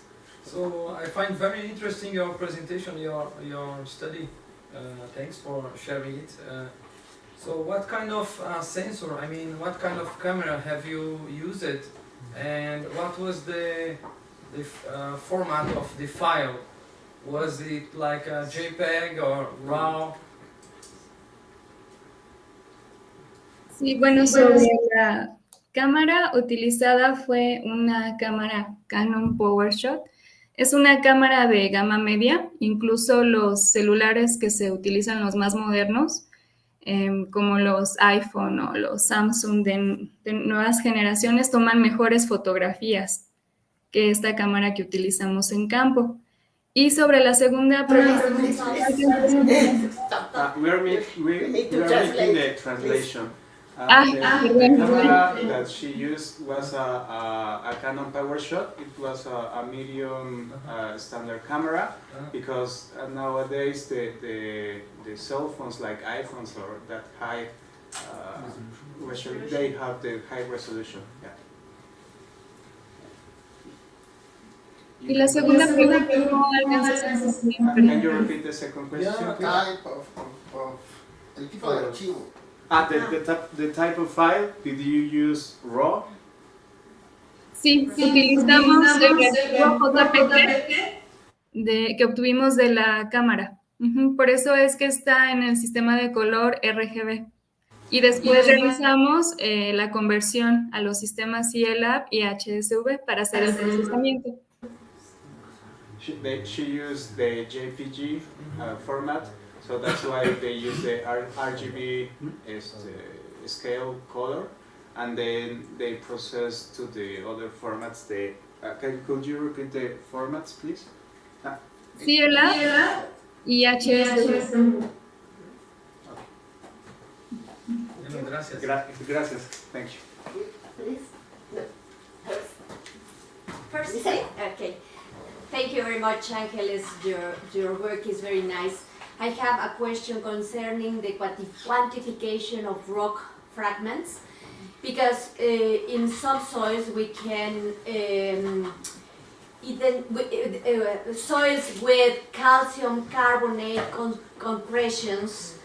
Maybe we will have the same approach and then we miss some information, or we fail in the identification of these kind of things. How to improve the identification? Sí, con respecto a eso, por eso propusimos el procesamiento de las imágenes de dos formas. Primero, de forma no supervisada, utilizando las imágenes tal cual vienen de los dispositivos RAW crudas. Y otra forma de procesamiento fue la supervisada. Entonces, Just stop, please. They use the original files to make the first approximation or the first studies. And then? ¿Puedes continuar? Sí. La segunda forma de procesamiento que propusimos, perdón, estamos con eco. Ya, gracias. La segunda forma de procesamiento de las imágenes fue con procesamiento supervisado. En este procesamiento realizamos, digamos que resaltamos previamente los fragmentos de roca en las imágenes y después ejecutamos el algoritmo para hacer la cuantificación. Entonces, para este tipo de suelos, si en campo sabemos que esos efectivamente son concreciones y no fragmentos de roca, cuando hagamos el procesamiento podemos identificar únicamente los fragmentos de roca de forma supervisada. So they use for the second process of identification the material that they in the field. If they look that they were fragments of rocks, they identify them by the second process with the algorithm, or they could remember if they were rocks or they were this calcium. Thank you. Thank you. Martin? My question is connected with this, that did you check these results that you have with the amounts that was measured by other methods? So we saw some results on this presentation, but we are not sure are they the same like we, for example, can obtain from the fieldworks. So did you check your results? Did you validate it somehow with the other type of data, like for example estimating of the coarse fragments in the field or something like this? Ok, si entendí bien, la pregunta es si comparamos las estimaciones visuales con las realizadas con el procesamiento. ¿Sí Sí. Estas fórmulas que utilizamos del error cuadrático medio, el error absoluto, lo que hicimos fue precisamente comparar los cálculos realizados con el procesamiento supervisado con las estimaciones visuales. Entonces, cuando hicimos estos cálculos, they compare the processing with the error estimated, the estimated error, the mean error, the standard error, and with the estimations that they were using. Yes. First, comparamos las estimaciones visuales con las cuantificaciones con el procesamiento supervisado. Y ahí pudimos ver como qué tanto error tenían tanto las estimaciones visuales como el procesamiento no supervisado. Digamos que tomamos como el valor verdadero, el valor correcto, el que obtuvimos del procesamiento supervisado.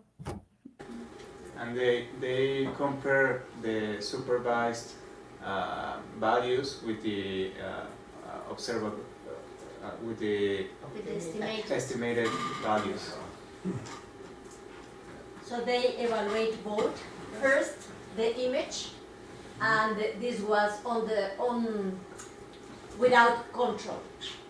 But later, they estimate with a supervised model. In this way, they could estimate the error of the method and then to do a better approach. I think this is okay? That's great, thank you. Last question. Sorry, a very critical question. You did a very nice approaches, and we saw how you can shift the picture to with different information. Now, I tried earlier, very simple, but I came to the conclusion that a picture alone is not able to give enough information on a soil, because if you make a picture of an undersoil and if you don't know it is an undersoil, it doesn't help, and the cambisol is the same. So you must have more information than a picture in order to know which soil you have. Sí, estoy de acuerdo.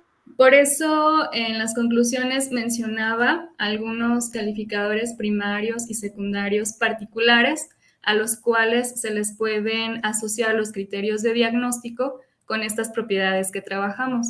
Efectivamente, con estas propiedades no podríamos, por ejemplo, clasificar andosols, pero sí los leptosols, porque precisamente las dos propiedades que nos permiten clasificarlos son su profundidad y el contenido de fragmentos gruesos o de tierra fina que sea menor a 20%. Es por esto que solo mencionamos esos. Ay, perdón.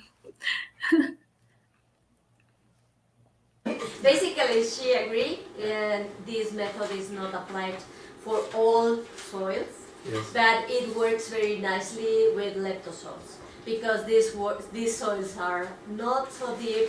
They have a lot of rock fragments, but with other soils, for instance, andosols. Yeah, but I even do not agree with leptosols, because the properties of the stones you don't see in a picture. Yeah. Sorry. Well, thank you. Gracias. Ángeles. Thank you. Congratulations.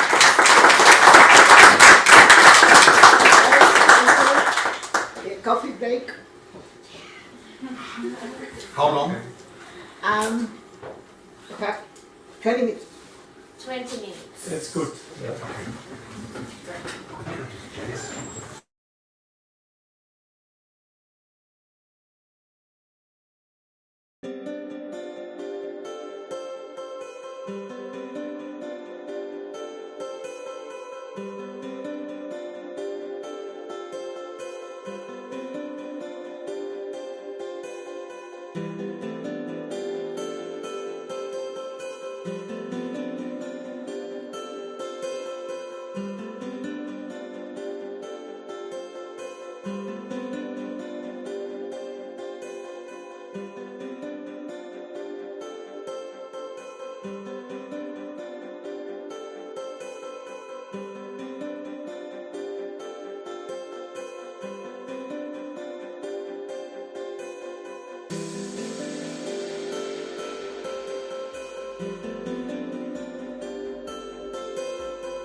is size, rank, grade, interest of soil properties, elemental contents, part of the Suelos by Horizon. I never had. PXR. We have the molecular paper and we have the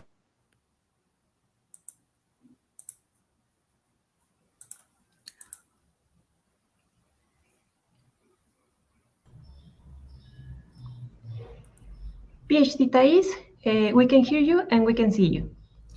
Hi, let me ask you a question. Can I put the slide bigger, or I don't know if that's the size of the slide, so you cannot put it bigger. Oh, okay, that's no problem. I think that okay. Can I start? Yes, please. Good morning, everyone. First of all, I would like to say that it's such an honor to be here presenting some of my work.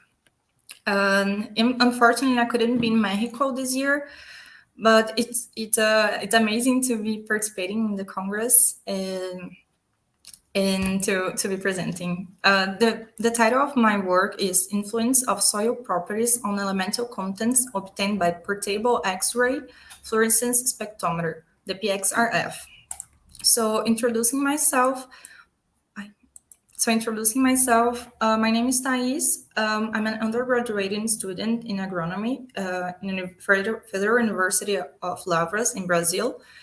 This is my advisor, Sérgio Henrique. The PXRF is a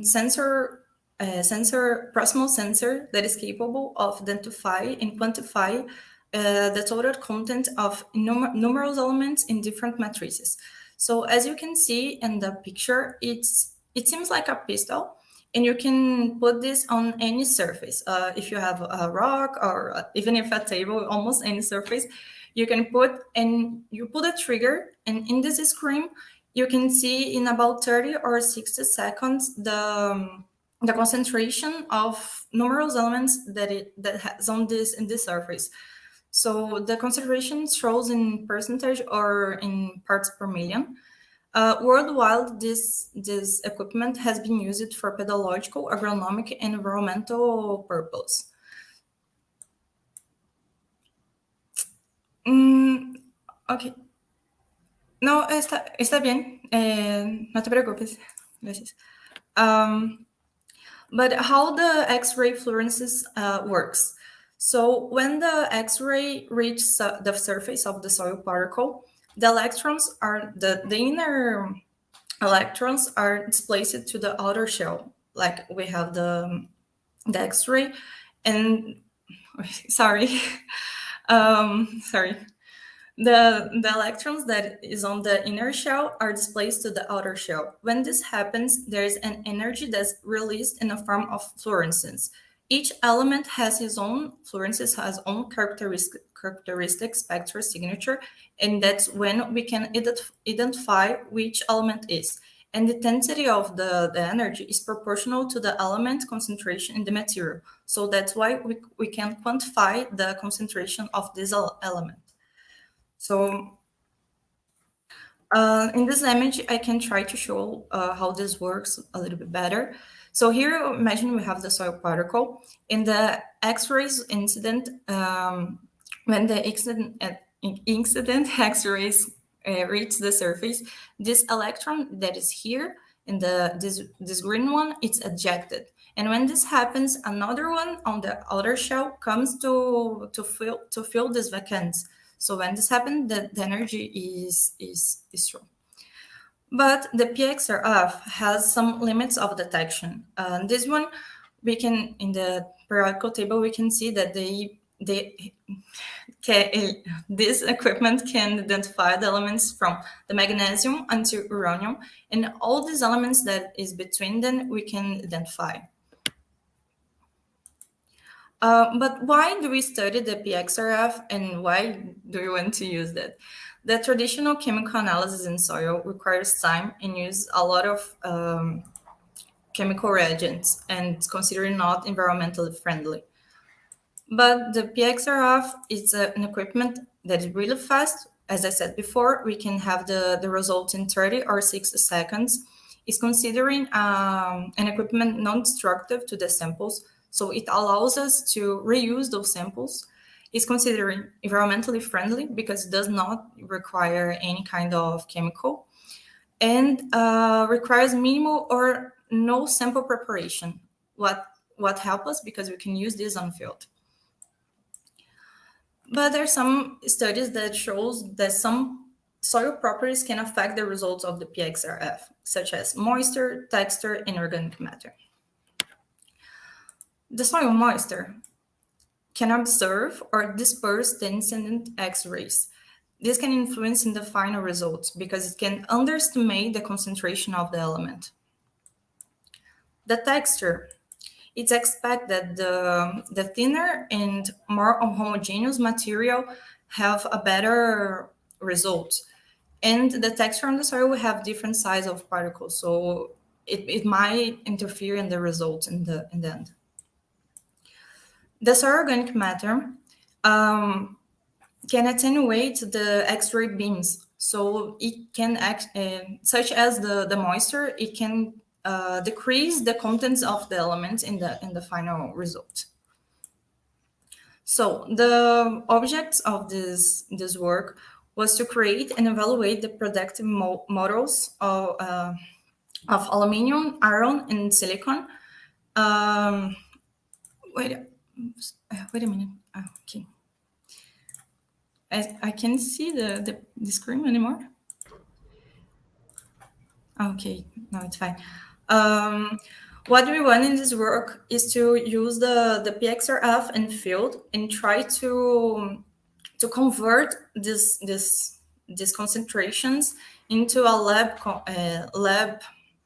lab results. So the hypothesis of this work is that the moisture, the texture, and the organic matter may help in the correction of the PXRF obtained in field, in being possible to convert them into the PXRF results in lab without requiring another analysis in lab. So here is some information about the study area. So the samples were collected here in Lavras. The climate here is considered subtropical with dry winter and rainy summer. For the sampling, we collected and analyzed the main horizons for the main horizons of the profiles. We have 5 different parent materials and different soil classes, totalizing 59 samples. So how we did this work? So first of all, we defined the soil profiles, we separate the horizons, and in field, we took the PXRF in each horizon, we made an analysis. After that, we collected all the samples of each horizon, took to the laboratory, then we determined the soil moisture, the soil texture, and the soil organic matter. After that, we dried the samples and passed to a 2 millimeters sheaf. So we have the sample dry and more homogeneous. And after that, we analyze again with the PXRF. Then we developed the models and validated them. The soil analysis we made in triplicated 3 times during 6 seconds in the dual soil mode. In the laboratory, we determined the moisture, the soil texture, and the soil organic matter.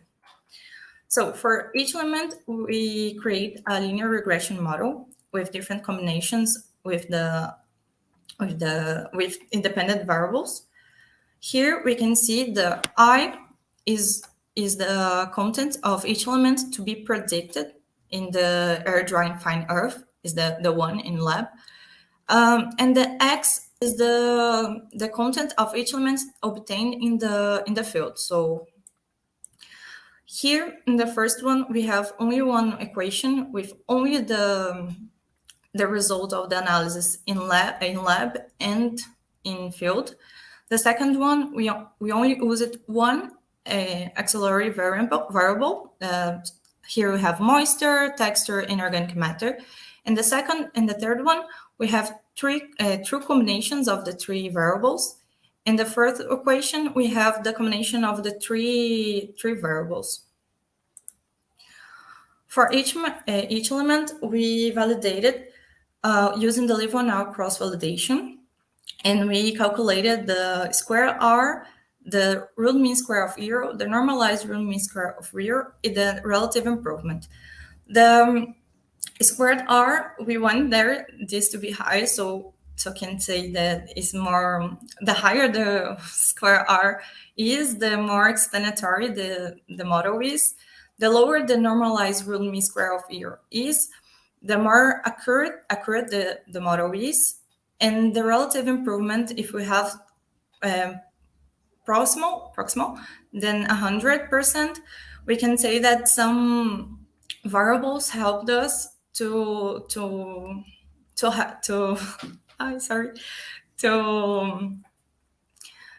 make the model better.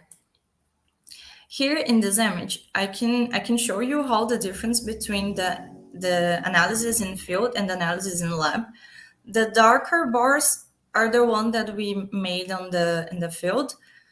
You can see that concentration of each element is lower than the other bars, because the other bars were dried and shaped in passed through a 2 millimeters sheave, so it's more homogeneous and dry. So this is the square R adjusted for the model. For the aluminum, we doesn't have much difference between the variables. We only can see that when we add the organic matter, there's a little difference, a little decrease in the square R. In iron, we can see almost nothing in difference. But in silicon, we can see when we add the texture on the model, we can see that the higher is the square R. In the validation, we can see that the R square for the iron is really high, and the normalized square of zero is low. So we can say that it's a good model, it can perform as well. And the silicon, we can see that the same models with texture are higher, the square R, and the normalized root mean square of zero are low. So we can say that the performance is good too. In this table, I can show you the relative improvement. For aluminium, almost all the numbers are negative, so it doesn't have a lot of difference. The iron have a slight difference when we add the moisture and the texture with the organic matter, but it's a minimal difference. But when we see the silicon, we can see clearly a difference between the models when we put the texture. So we have 20.29, 22.29. So this can show something.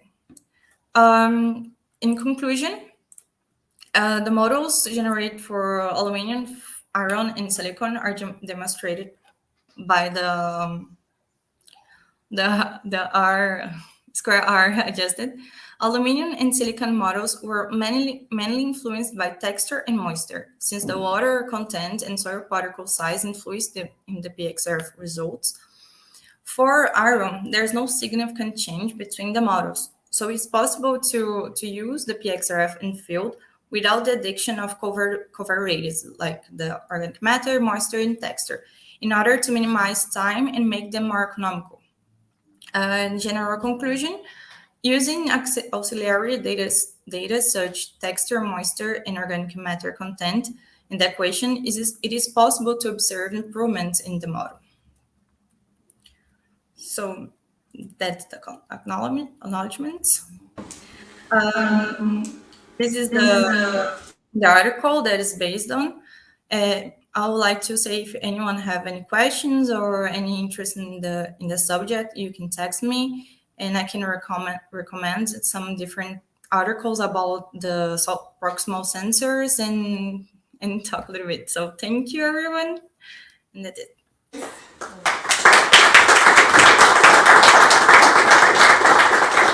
you have any questions to type? Elizabeth Soyeiro. Thank you. thank you very much for this presentation. I have a question regarding the, I forgot the word. Not the accuracy, but I don't know the validation of the equipment, because these items, portable items, are not so good in relation to the big equipment, to X-ray fluorescence. So did you calibrate the equipment in order to get more accuracy in the results? Yes, we have the NIST, that is the sample that we calibrate in each beginning of each analysis. I don't know, I don't remember the name specifically, but it's the NIST. We have the sample that we can calibrate, and in each beginning of the analysis we use this one. So after that we make we make the calculus to accurate. I'm sorry. Me perdonas que no sé cómo hablar eso en inglés. Perdóname. Pero sí. Pero sí. It's okay. It's okay. Another question? Didn't answer. Dr. Katz? I can send you after. Thank you for your excellent study. I think this is something which will in future be used much more. Now, we have done a little bit of studies as well, and our experience was that you need a homogeneous structure and a very plain surface in the profile, and also the bulk density is of influence. And you use texture, moisture, and organic matter, and only later you came to the structure and the bulk density. I don't know if I understand really well. Can you hear me? To answer if it's difficult. I think I didn't understand you. Sorry. Yes, that the structure is also another element that you have to be you have to consider in order to improve the model. Yes. This one is actually this PXRF. We are studying a lot here. I think here in Texas Tech we have a lot of work on that, and we are trying to improve every time more. So it's kind of the beginning. I think it started here in my university about 3 years, and we are trying to improve with everything now, have some work with plants and everything, so we can understand a little bit more and how we can improve those models. This one is just one word that I was working on. But thank you. Thank you, guys. Well, we are going to proceed to our next speaker. And please.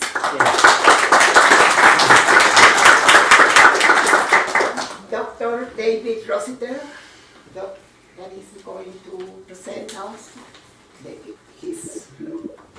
Ahora estoy en línea ahora o no. Sí. Sí, bueno. Bueno, buenas tardes desde Holanda para todos. Yo tengo que cambiar el eco. ¿Me puedes escuchar bien? Do you hear me well, yeah? Yes, Dr. Rossiter, we can hear you pretty well. Okay, good afternoon, everyone, or good morning. I'm presenting on behalf of my co-authors, Stefan Montel and Luis de Sousa, and we're from Maastricht in the Netherlands. We're going to talk about accuracy assessment of WRB products, especially in the context of soil grids. And our basic point is that, of course, when we make a map, we don't have the class always correct. I mean, that's clear. So we want to report that, of course, and we use a cross-correlation matrix, or what they call a confusion matrix, and we get the user's or producer's accuracy, which Dick Bruce calls, I think, very nicely the map unit purity from the user's point of view, or the class representation from the producer's point of view. So this is a standard thing we do. A little bit about soil grids, just so you know. This is what the product we're talking about. You can go look at it. This is our latest paper. And what we do in this, we have decided to only predict reference soil groups of WRB 2006. A previous version, we tried to look at the various one qualifiers, but there were lots of problems. We only had 27,000 profiles. Definitions changed. They were used in a lot of different systems. So we hope to pick this up again. But anyway, for now, we at least try to get reference soil groups. But what I'm talking about now will really apply to any soil class map. This is just a picture of World Reference Space. I hope you, of soil grids as you might know it. Here's a location in Mexico. We predict a calcisol, and you can go look at this and see all about why we do that. These are the profiles we're using, but most of these are not classified. Most of these are being used for soil properties, but we don't have a correct classification, and many don't even have a classification. So again, you can look at these profiles. They're from our WOSIS database, but the point is we don't really have a lot of background to map the classes yet. So how do we evaluate the mapping accuracy? What we do is we have this cross-correlation matrix, which is based on cross-validation. So what we do is we have a random forest, random classification forest with the known points. And then we compare the predictions with the known points. And the reason I call this cross-validation is that we use out-of-bag points. So we only use in the random forest. The very nice thing about it is in every tree, there are points that are not used. And so when you only use those, you get a fairly good cross-validation. It's not exactly the same as data splitting, but the same idea. So what we call the naive accuracy is just the sum of agreements on the diagonal divided by the total number of predictions. So that's how accurate the map is in a very naive sense. And of course, we can compute the per map class purity. This is exactly what you would do with a land cover classification or, for example, in remote sensings. The only difference here is we do use a cross-validation approach, which we think is statistically sounder than using the predictions. But this is misleading. And some years ago with my colleague Zhang Ganling, who a lot of you know, in Nanjing, and my colleague Zheng Zhong, we wrote a paper on accounting for taxonomic distance. And you can go read the paper, which is much more complete than what we're trying to do with soil grids. And the concept here is not all errors are equally serious. And I'll show some examples in a minute. So for example, the reference soil groups might in some cases be functionally close or somewhat close and far from others, so that an error you make might not be so bad as it seems. So you have this idea of a partial credit matrix that makes it so that your map is a better evaluation of how well this is for the user. So it's not, if you just have the naive measure, if you're off by an inch, you're off by a mile, as you might say.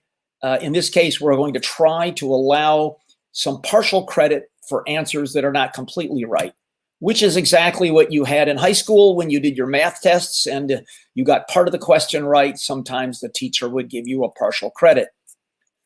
Now, there's some similar work here that is not exactly the same, but I leave this for you to look at. Some similar thinking about how some groups are closer to others, although no one has really done it for accuracy assessment. So the idea of the partial credit matrix is we make a matrix with the same structure as the cross-classification matrix, but the off-diagonals now have some partial credit. They could be from 0, so no partial credit for an error. and 1 for no penalty to the error, meaning that it doesn't really matter that we made that error at all. We then use this in the accuracy assessment so that the reported accuracy better reflects the usability. So in my earlier article in the paper, there were 4 ways to assign the credit: expert opinion, a numerical taxonomy approach, distance in the taxonomic hierarchy, that is how far you have to navigate through the hierarchy to get there, and an error loss function, which has to do with what would happen if you would use the soil the way it was mapped as one soil, but it's really another. So there are lots of ways to look at this, and you can look at this as the user or the producer, and of course, I'm more interested in the user. The way this works is in the overall accuracy, you have an additional factor here, which is this weight. And this weight is what you might give to an off diagonal. And if this is not 0, then with that proportion there that is the error, that you will give it a little bit of a credit, and the same thing for the map unit purity, which is just down the column. And the point to see here is that you have these weights that you can put in. If you take this away, you just have the naive way you would do with a confusion matrix. So in soil grids, we decided that since we're only predicting the reference soil groups, we make a 32 by 32 weights matrix, which is each reference group as actual and each reference group as predicted by the mapping method. And we would like to use the expert opinion method. So we've sent out a bit of a questionnaire, but this is our idea. And the idea is the experts, which are you all, are asked to consider what we're going to call the holistic similarity between the mapped class and the actual class from the user's point of view. And this is the key question.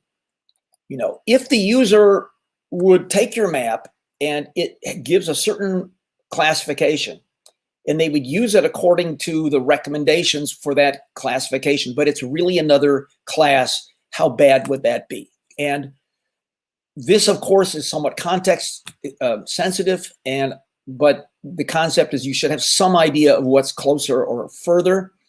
And what we're going to do in our next version of soil grids, we'd like to report the accuracy, both our naive accuracy and also the weighted ones. And I'll give an example. This is an example actually from the paper, the earlier paper.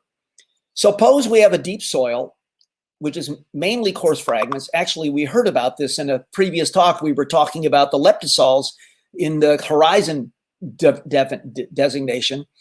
So we have a sandy loam with a cambic horizon, but it's mainly of coarse fragments. And besides the coarse fragments, we identify a cambic horizon. Well, if we have 20% by less by volume of fine earth, then it's going to be a leptosol, which would be cambic skeletic. If this is not met, it's going to be a cambisol because we'll have a cambic horizon. It will be considered a skeletic cambisol. So you see the soil being very similar, also very similar in its use, and it can end up in 2 reference soil groups. And I'm sure you can all think of examples like this. Similar soils and their properties and use potential. Another point here is that estimating volumes of coarse fragments is not precise, although this previous talk on the estimation from photographs was an interesting idea. General, to say, is it really 20% or 15 or 25 is pretty difficult. So we might, in this case, give a partial credit of 90%, let's say. But if we now have to work at the RSG level, this is not going to be good because we don't know that the cambisol is skeletic. We don't know the leptosol is cambic. So in this case, we are comparing all the cambisols to all the leptosols. And here we're going to have to give a lower credit. If I predict a cambisol and it's actually a leptosol, maybe I give a credit of 0. I say, no, a general cambisol and leptosol, maybe in the other direction, I give a small partial credit because that has higher use potential. But you can argue about these, but this is the concept that you think, well, how close are these? And in the case of the reference soil groups, with a really big group like the cambisols with so many types of soils in there, just having a cambic horizon, you might not find much that's similar. So how do we fill the matrix? Diagonals 1, off diagonals 0, and we fill in the off diagonals if there's partial credit. I'm giving a small example of just a hypothetical. This is just from my brain here.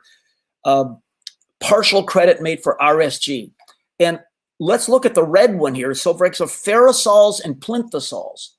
I might say if you map a plinthosol and it's really a ferrosol, I'll give it a 0.8.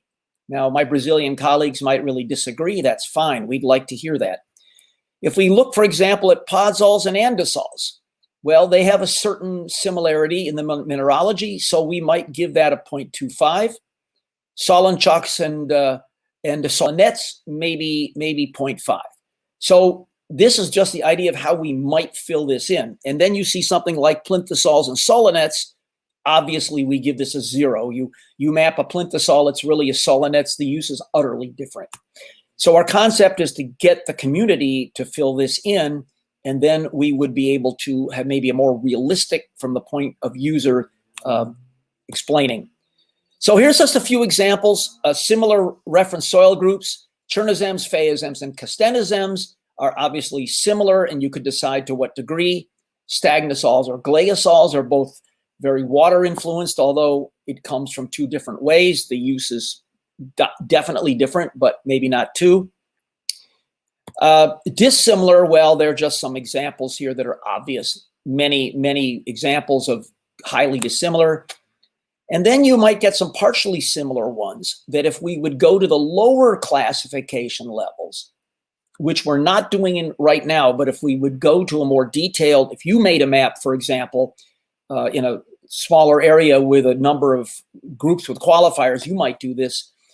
If you have technosols, but you have technic qualifiers of other reference soil groups, there's obviously a similarity there.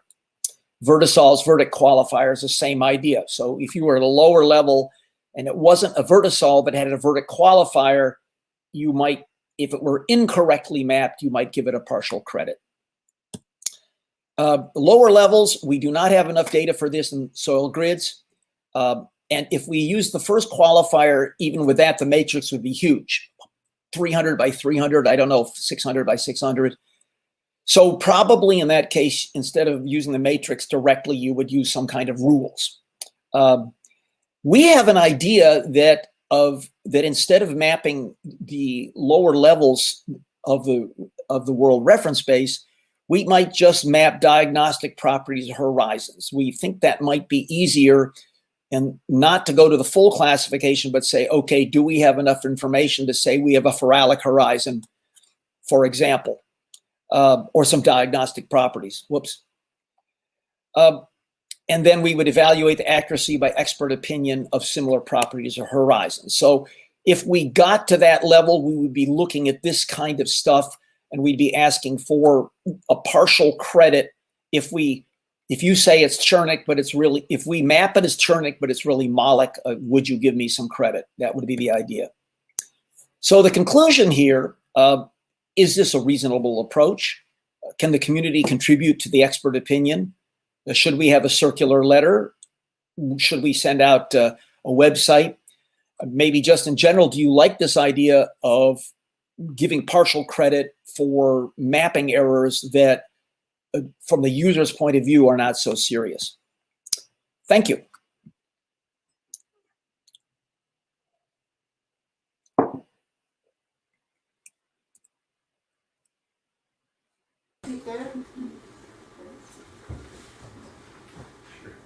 Dr. John Albert. Hello, David. I had a comment about your conclusion slide. Thank you for your presentation, by the way.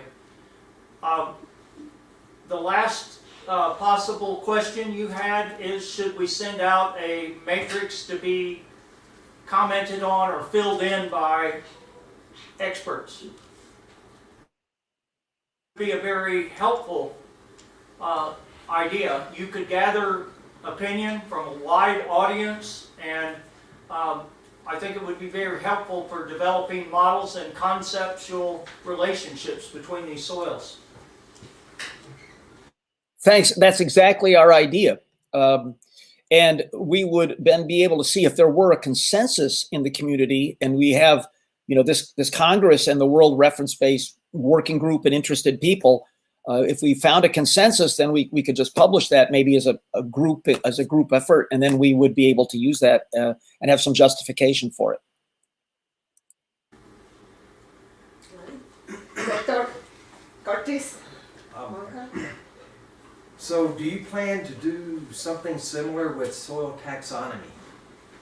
And just to elaborate on that, so for example, there can be an entisol right next, a Tory orthent, Riddick moisturizing Tory orthent right next to a haplocambid, and it makes an agritisol only with like 4% increase in clay. So there you've got different orders, but they function very similarly. But if you go down to the family level, like Corsalomi mixed thermic Tory orthent and Corsalomi mixed thermic haplocambid, I think there's a lot more similarity. So my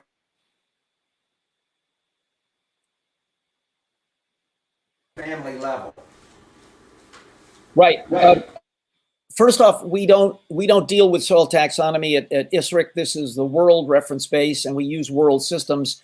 We recognize that we have a lot of profiles that are classified in that, and we don't deal with the families and series at the level of detail that the NRCS does. So what I would suggest there is, of course, you could do that yourself, but I think what's really interesting would be the mapping legend in a given county or MLRA or whatever that you yourself, especially with the series, you could easily do with the series. And that's what we did. I used some examples of that in my earlier paper. I used some series from North Carolina where I mapped in my youth, and I'm quite clear on the level of similarity. In fact, there we used the site index as an example. We used the site index for the loblolly pine and use that as the error loss function. You could also do it from an expert opinion point of view.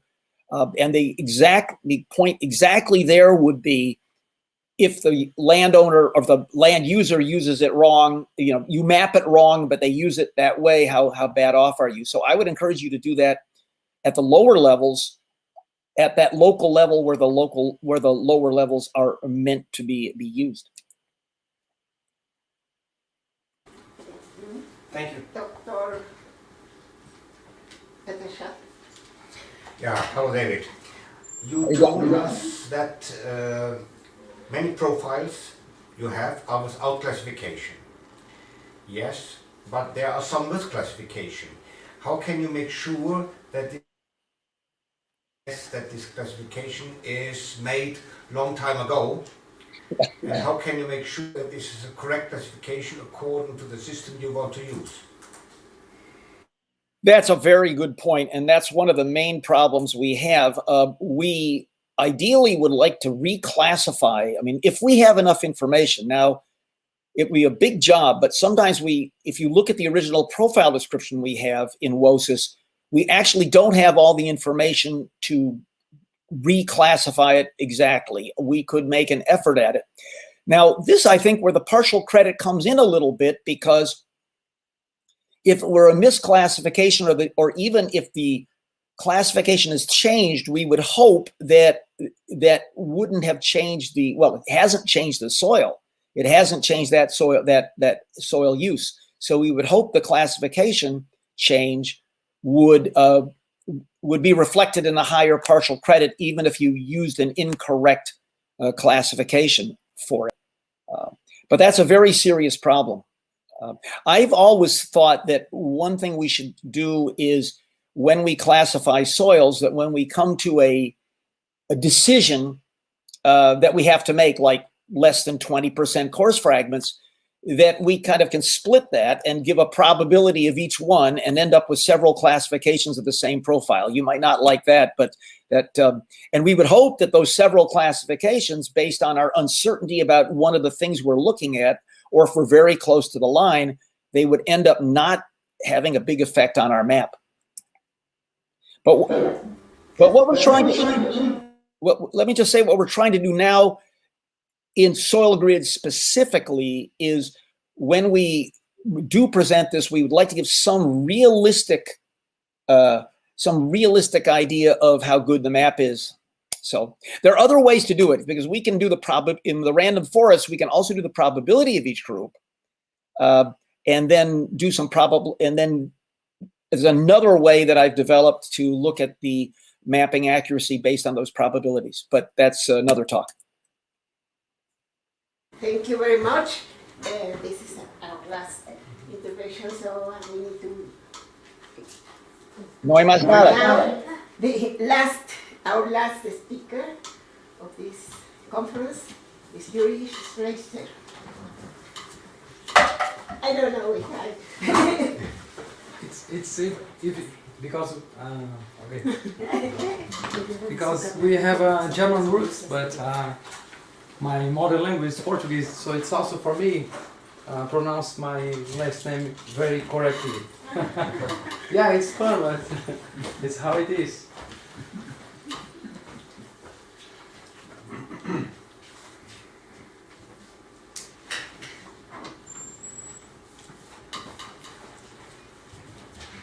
Okay, Yuri? Yes.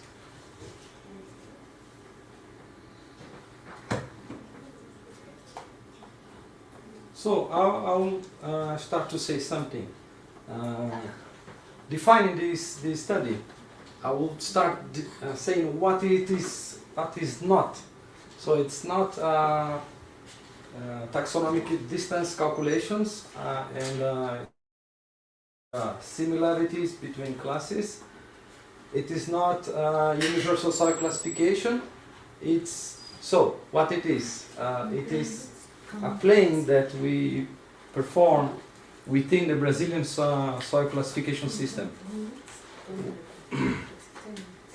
Yeah, it was a test for automatization of profiles within the base of the Brazilian soil system, Brazilian soil classification system. The system is in the 5th version, and there is a English translation that you can access if you want. Next, you could say please today. Yeah, I'll just look to you and maybe point or say. Okay. So our system is have the same idea of soil taxonomy with order, sub-order, grid group 2 series, and we in the order we have 13 orders and sub-order. Yeah, you can. Please. Next. And the sub-order 44, then 192, and subgroup 938 subgroups. But here we will stick on the 3rd level. Next.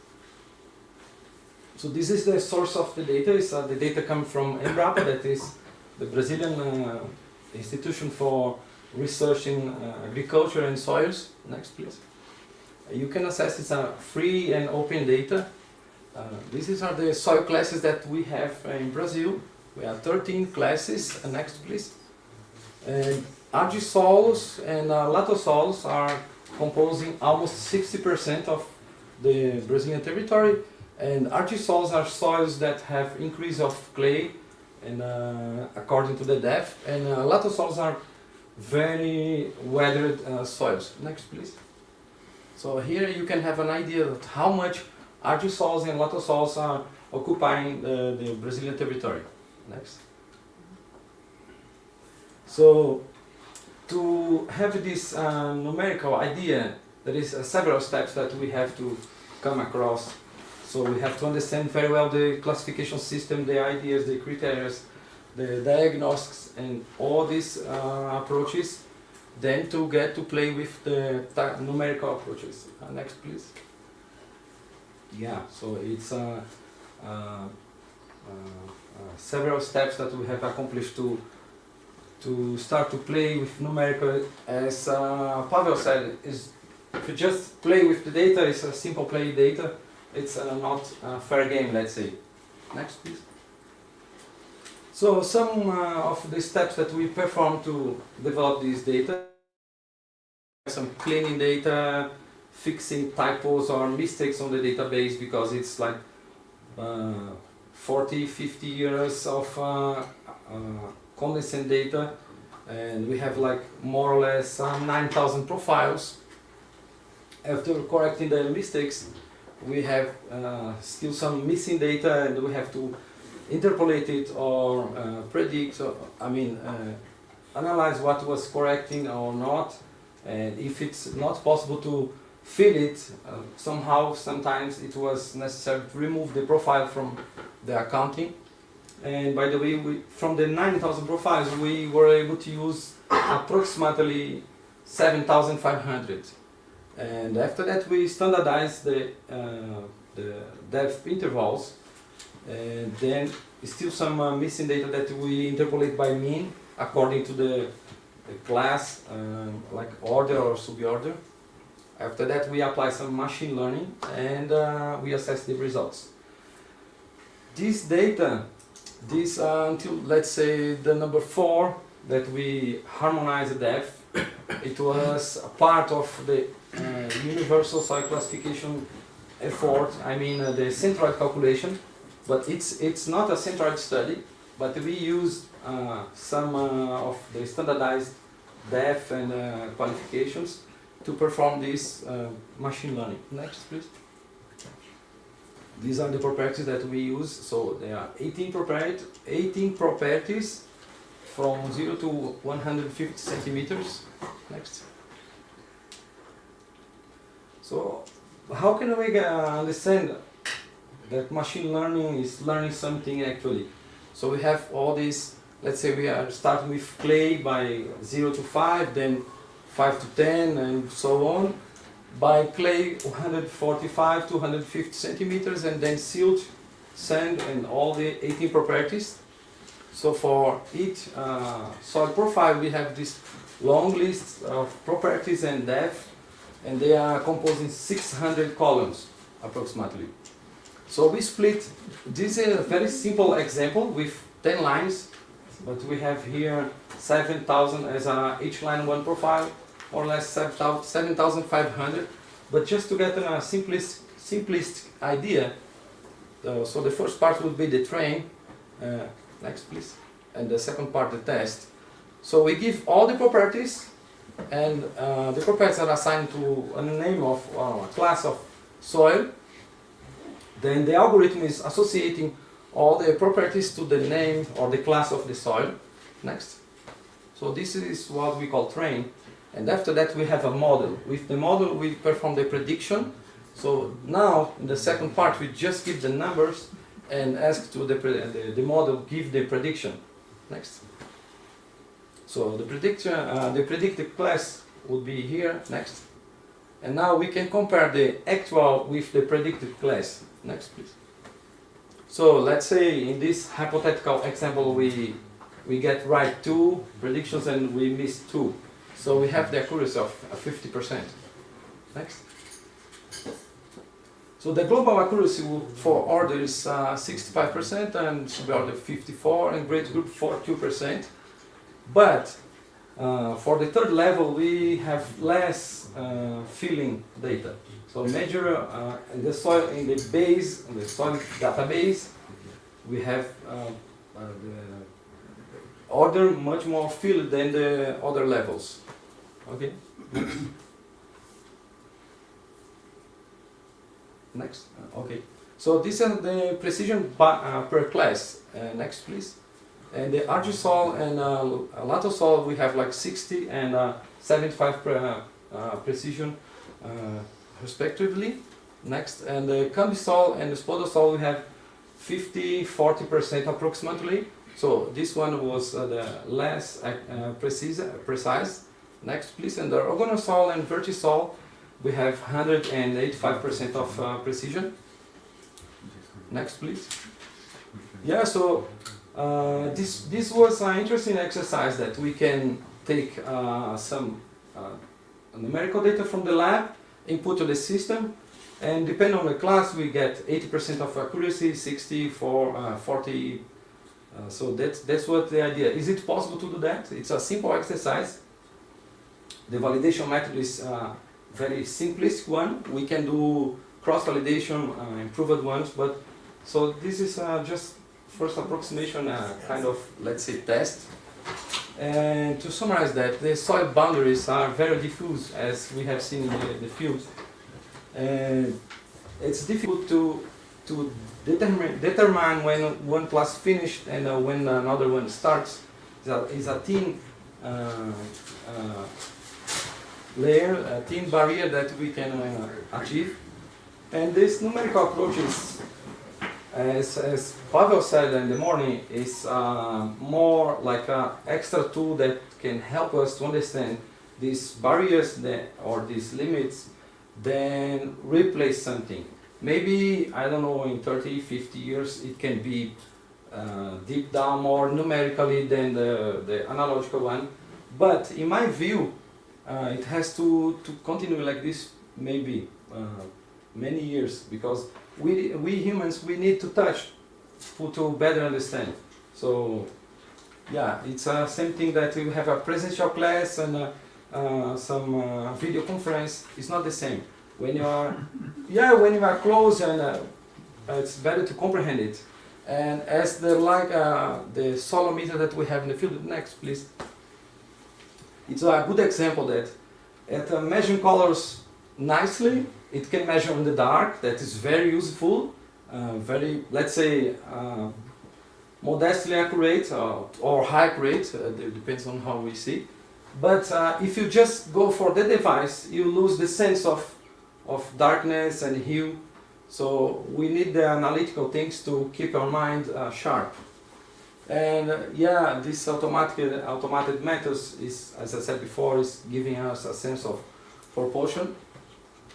And if we choose some properties instead of others, we could have better outputs on the accuracy. And as Pavel said, I agree with most of his conclusions. It's not replacing anything, but just helping. And next, please. Further work will be then compare soil classes with an unsupervised classification and see how these classes are similar or dissimilar to better help us to see if our delimitations of classes are getting close to the reality or should be modified. So that's it. Thank you for, next please, attention. And in behalf of other scholarship of this event, I would like to my deep thankful for all the support that we have. This experience for me, it was my first soil excursion, and it was a deep understanding, and I have seen many different soils that I didn't see in Brazil, so it's a unique experience. And thank you very much for the USSS for this nice support. Thank you very much.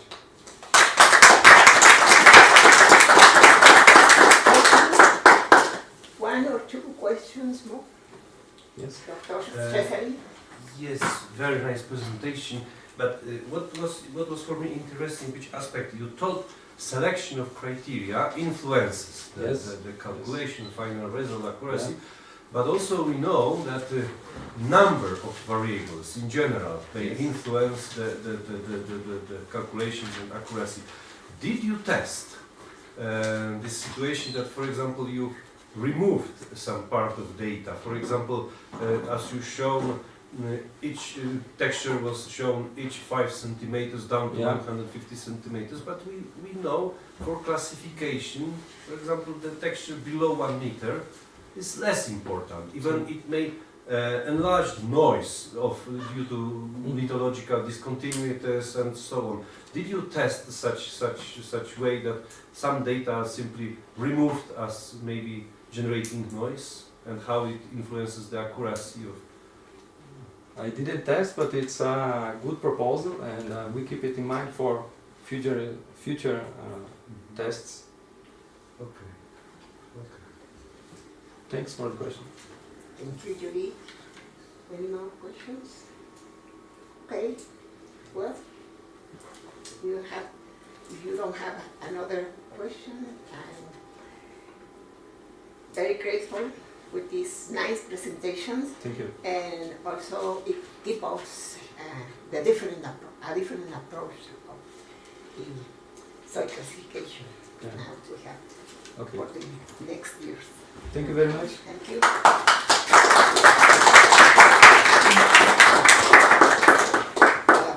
Now, here, I think Dr. Peter, could you please, puedes acompañarnos para dar para la clausura y algunas conclusiones, porque algunas conclusiones no se pueden hacer en este momento, como ya se dijo, particularmente por Rositer, que es una buena propuesta. ¿Sí? First of all, I want to give my gratefulness to the several events that constitute this 6th International Soil Classification Congress. And we have here an abstract of what we need to que tenemos que discutir. Then, in few words, the conference was offered in a hybrid form comprising a total of 5 keynote lectures, 20 oral and virtual presentations, and 12 posters. And my congratulations are mainly for the next slides. The organizing committee that was that had a strong support for these institutions that you have know, and then all the main each of the institutions, the crew was constituted by the students and professors of the postgraduate college of our university and the Faculty of Sciences, and the SIGA, this Research Investigation of Environmental Geography Center, the University of Nuevo León, and with a strong support of the INEGI, the Institute of Statistics and Geography, our Institute National of Statistics and Geography, and the crew in the field work. Then the next, please. And the scientific committee, they work a lot in order to review the different abstracts. Carl Starr, Carlos Alberto Ortiz Olorio, María Gerasimova, Lucía Elena Coña dos Años, and by the several committees of the Division 1, Division 1.2, Sergei Koryachkin, Maria Brodnikova, and Elizabeth Sojeiro, for soil genesis and cryosols, Megan Marks, and Curtis Monger for soil classification. And mainly for the WRB committee, Peter Schad, Stefan Mantel, and Corny Van Houston. And after that, also, we have a lot of support of our institution, the UNAM, by the several deans. We have 2 deans in the Faculty of Sciences during this period, and also 2 coordinators of the UNDI, Rosa Gabriela Castaño Meneses, Enrique Arturo Cantoral Uriza, and our support for the administration and all the several duties by Blanca Magnolia and Berta Ordaz. Next, please. And in the academic, cultural area that we have been the last 2 days, Juan Villagran and Antonio Figueroa, that have all the support for the place where we work and for all the infrastructure that we join. and enjoy. And our sponsors, the USS CP, INEGI, the University, Autonomous University of Nuevo León, and for the FUNAM, the foundation that is related with all all your Contributions. Your economic contributions. yes, economic support. Well, thank you very much to all of you, and I give you the word. Yeah, first of all, thank you to you, Norma, and thank you to all the organizers, sponsors, helpers.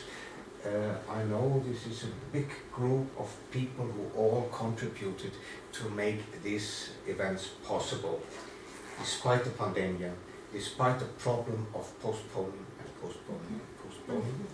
So I think we're all happy that it now happened and that nobody lost patience, neither the organizers nor the participants.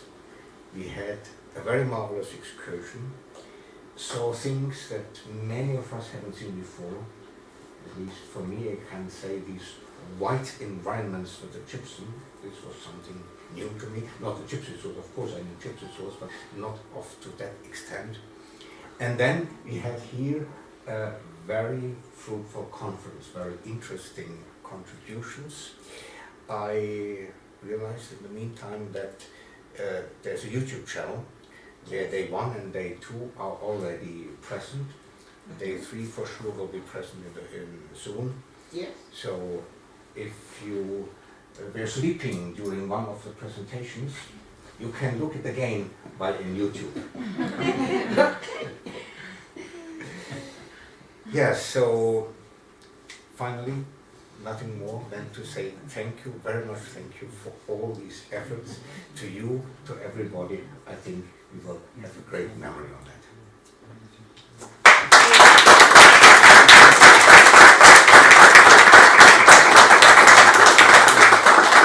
Also, I think that one of the evaluations that we have is for our scholarship students that need to do their report, and then we could validate our different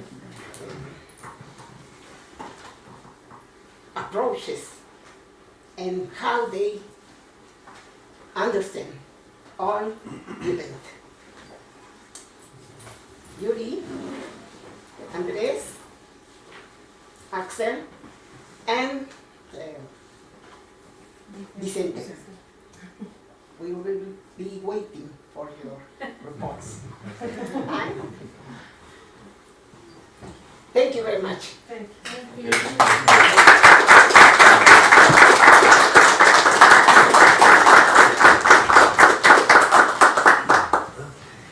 Y mis mejores deseos para la siguiente sede.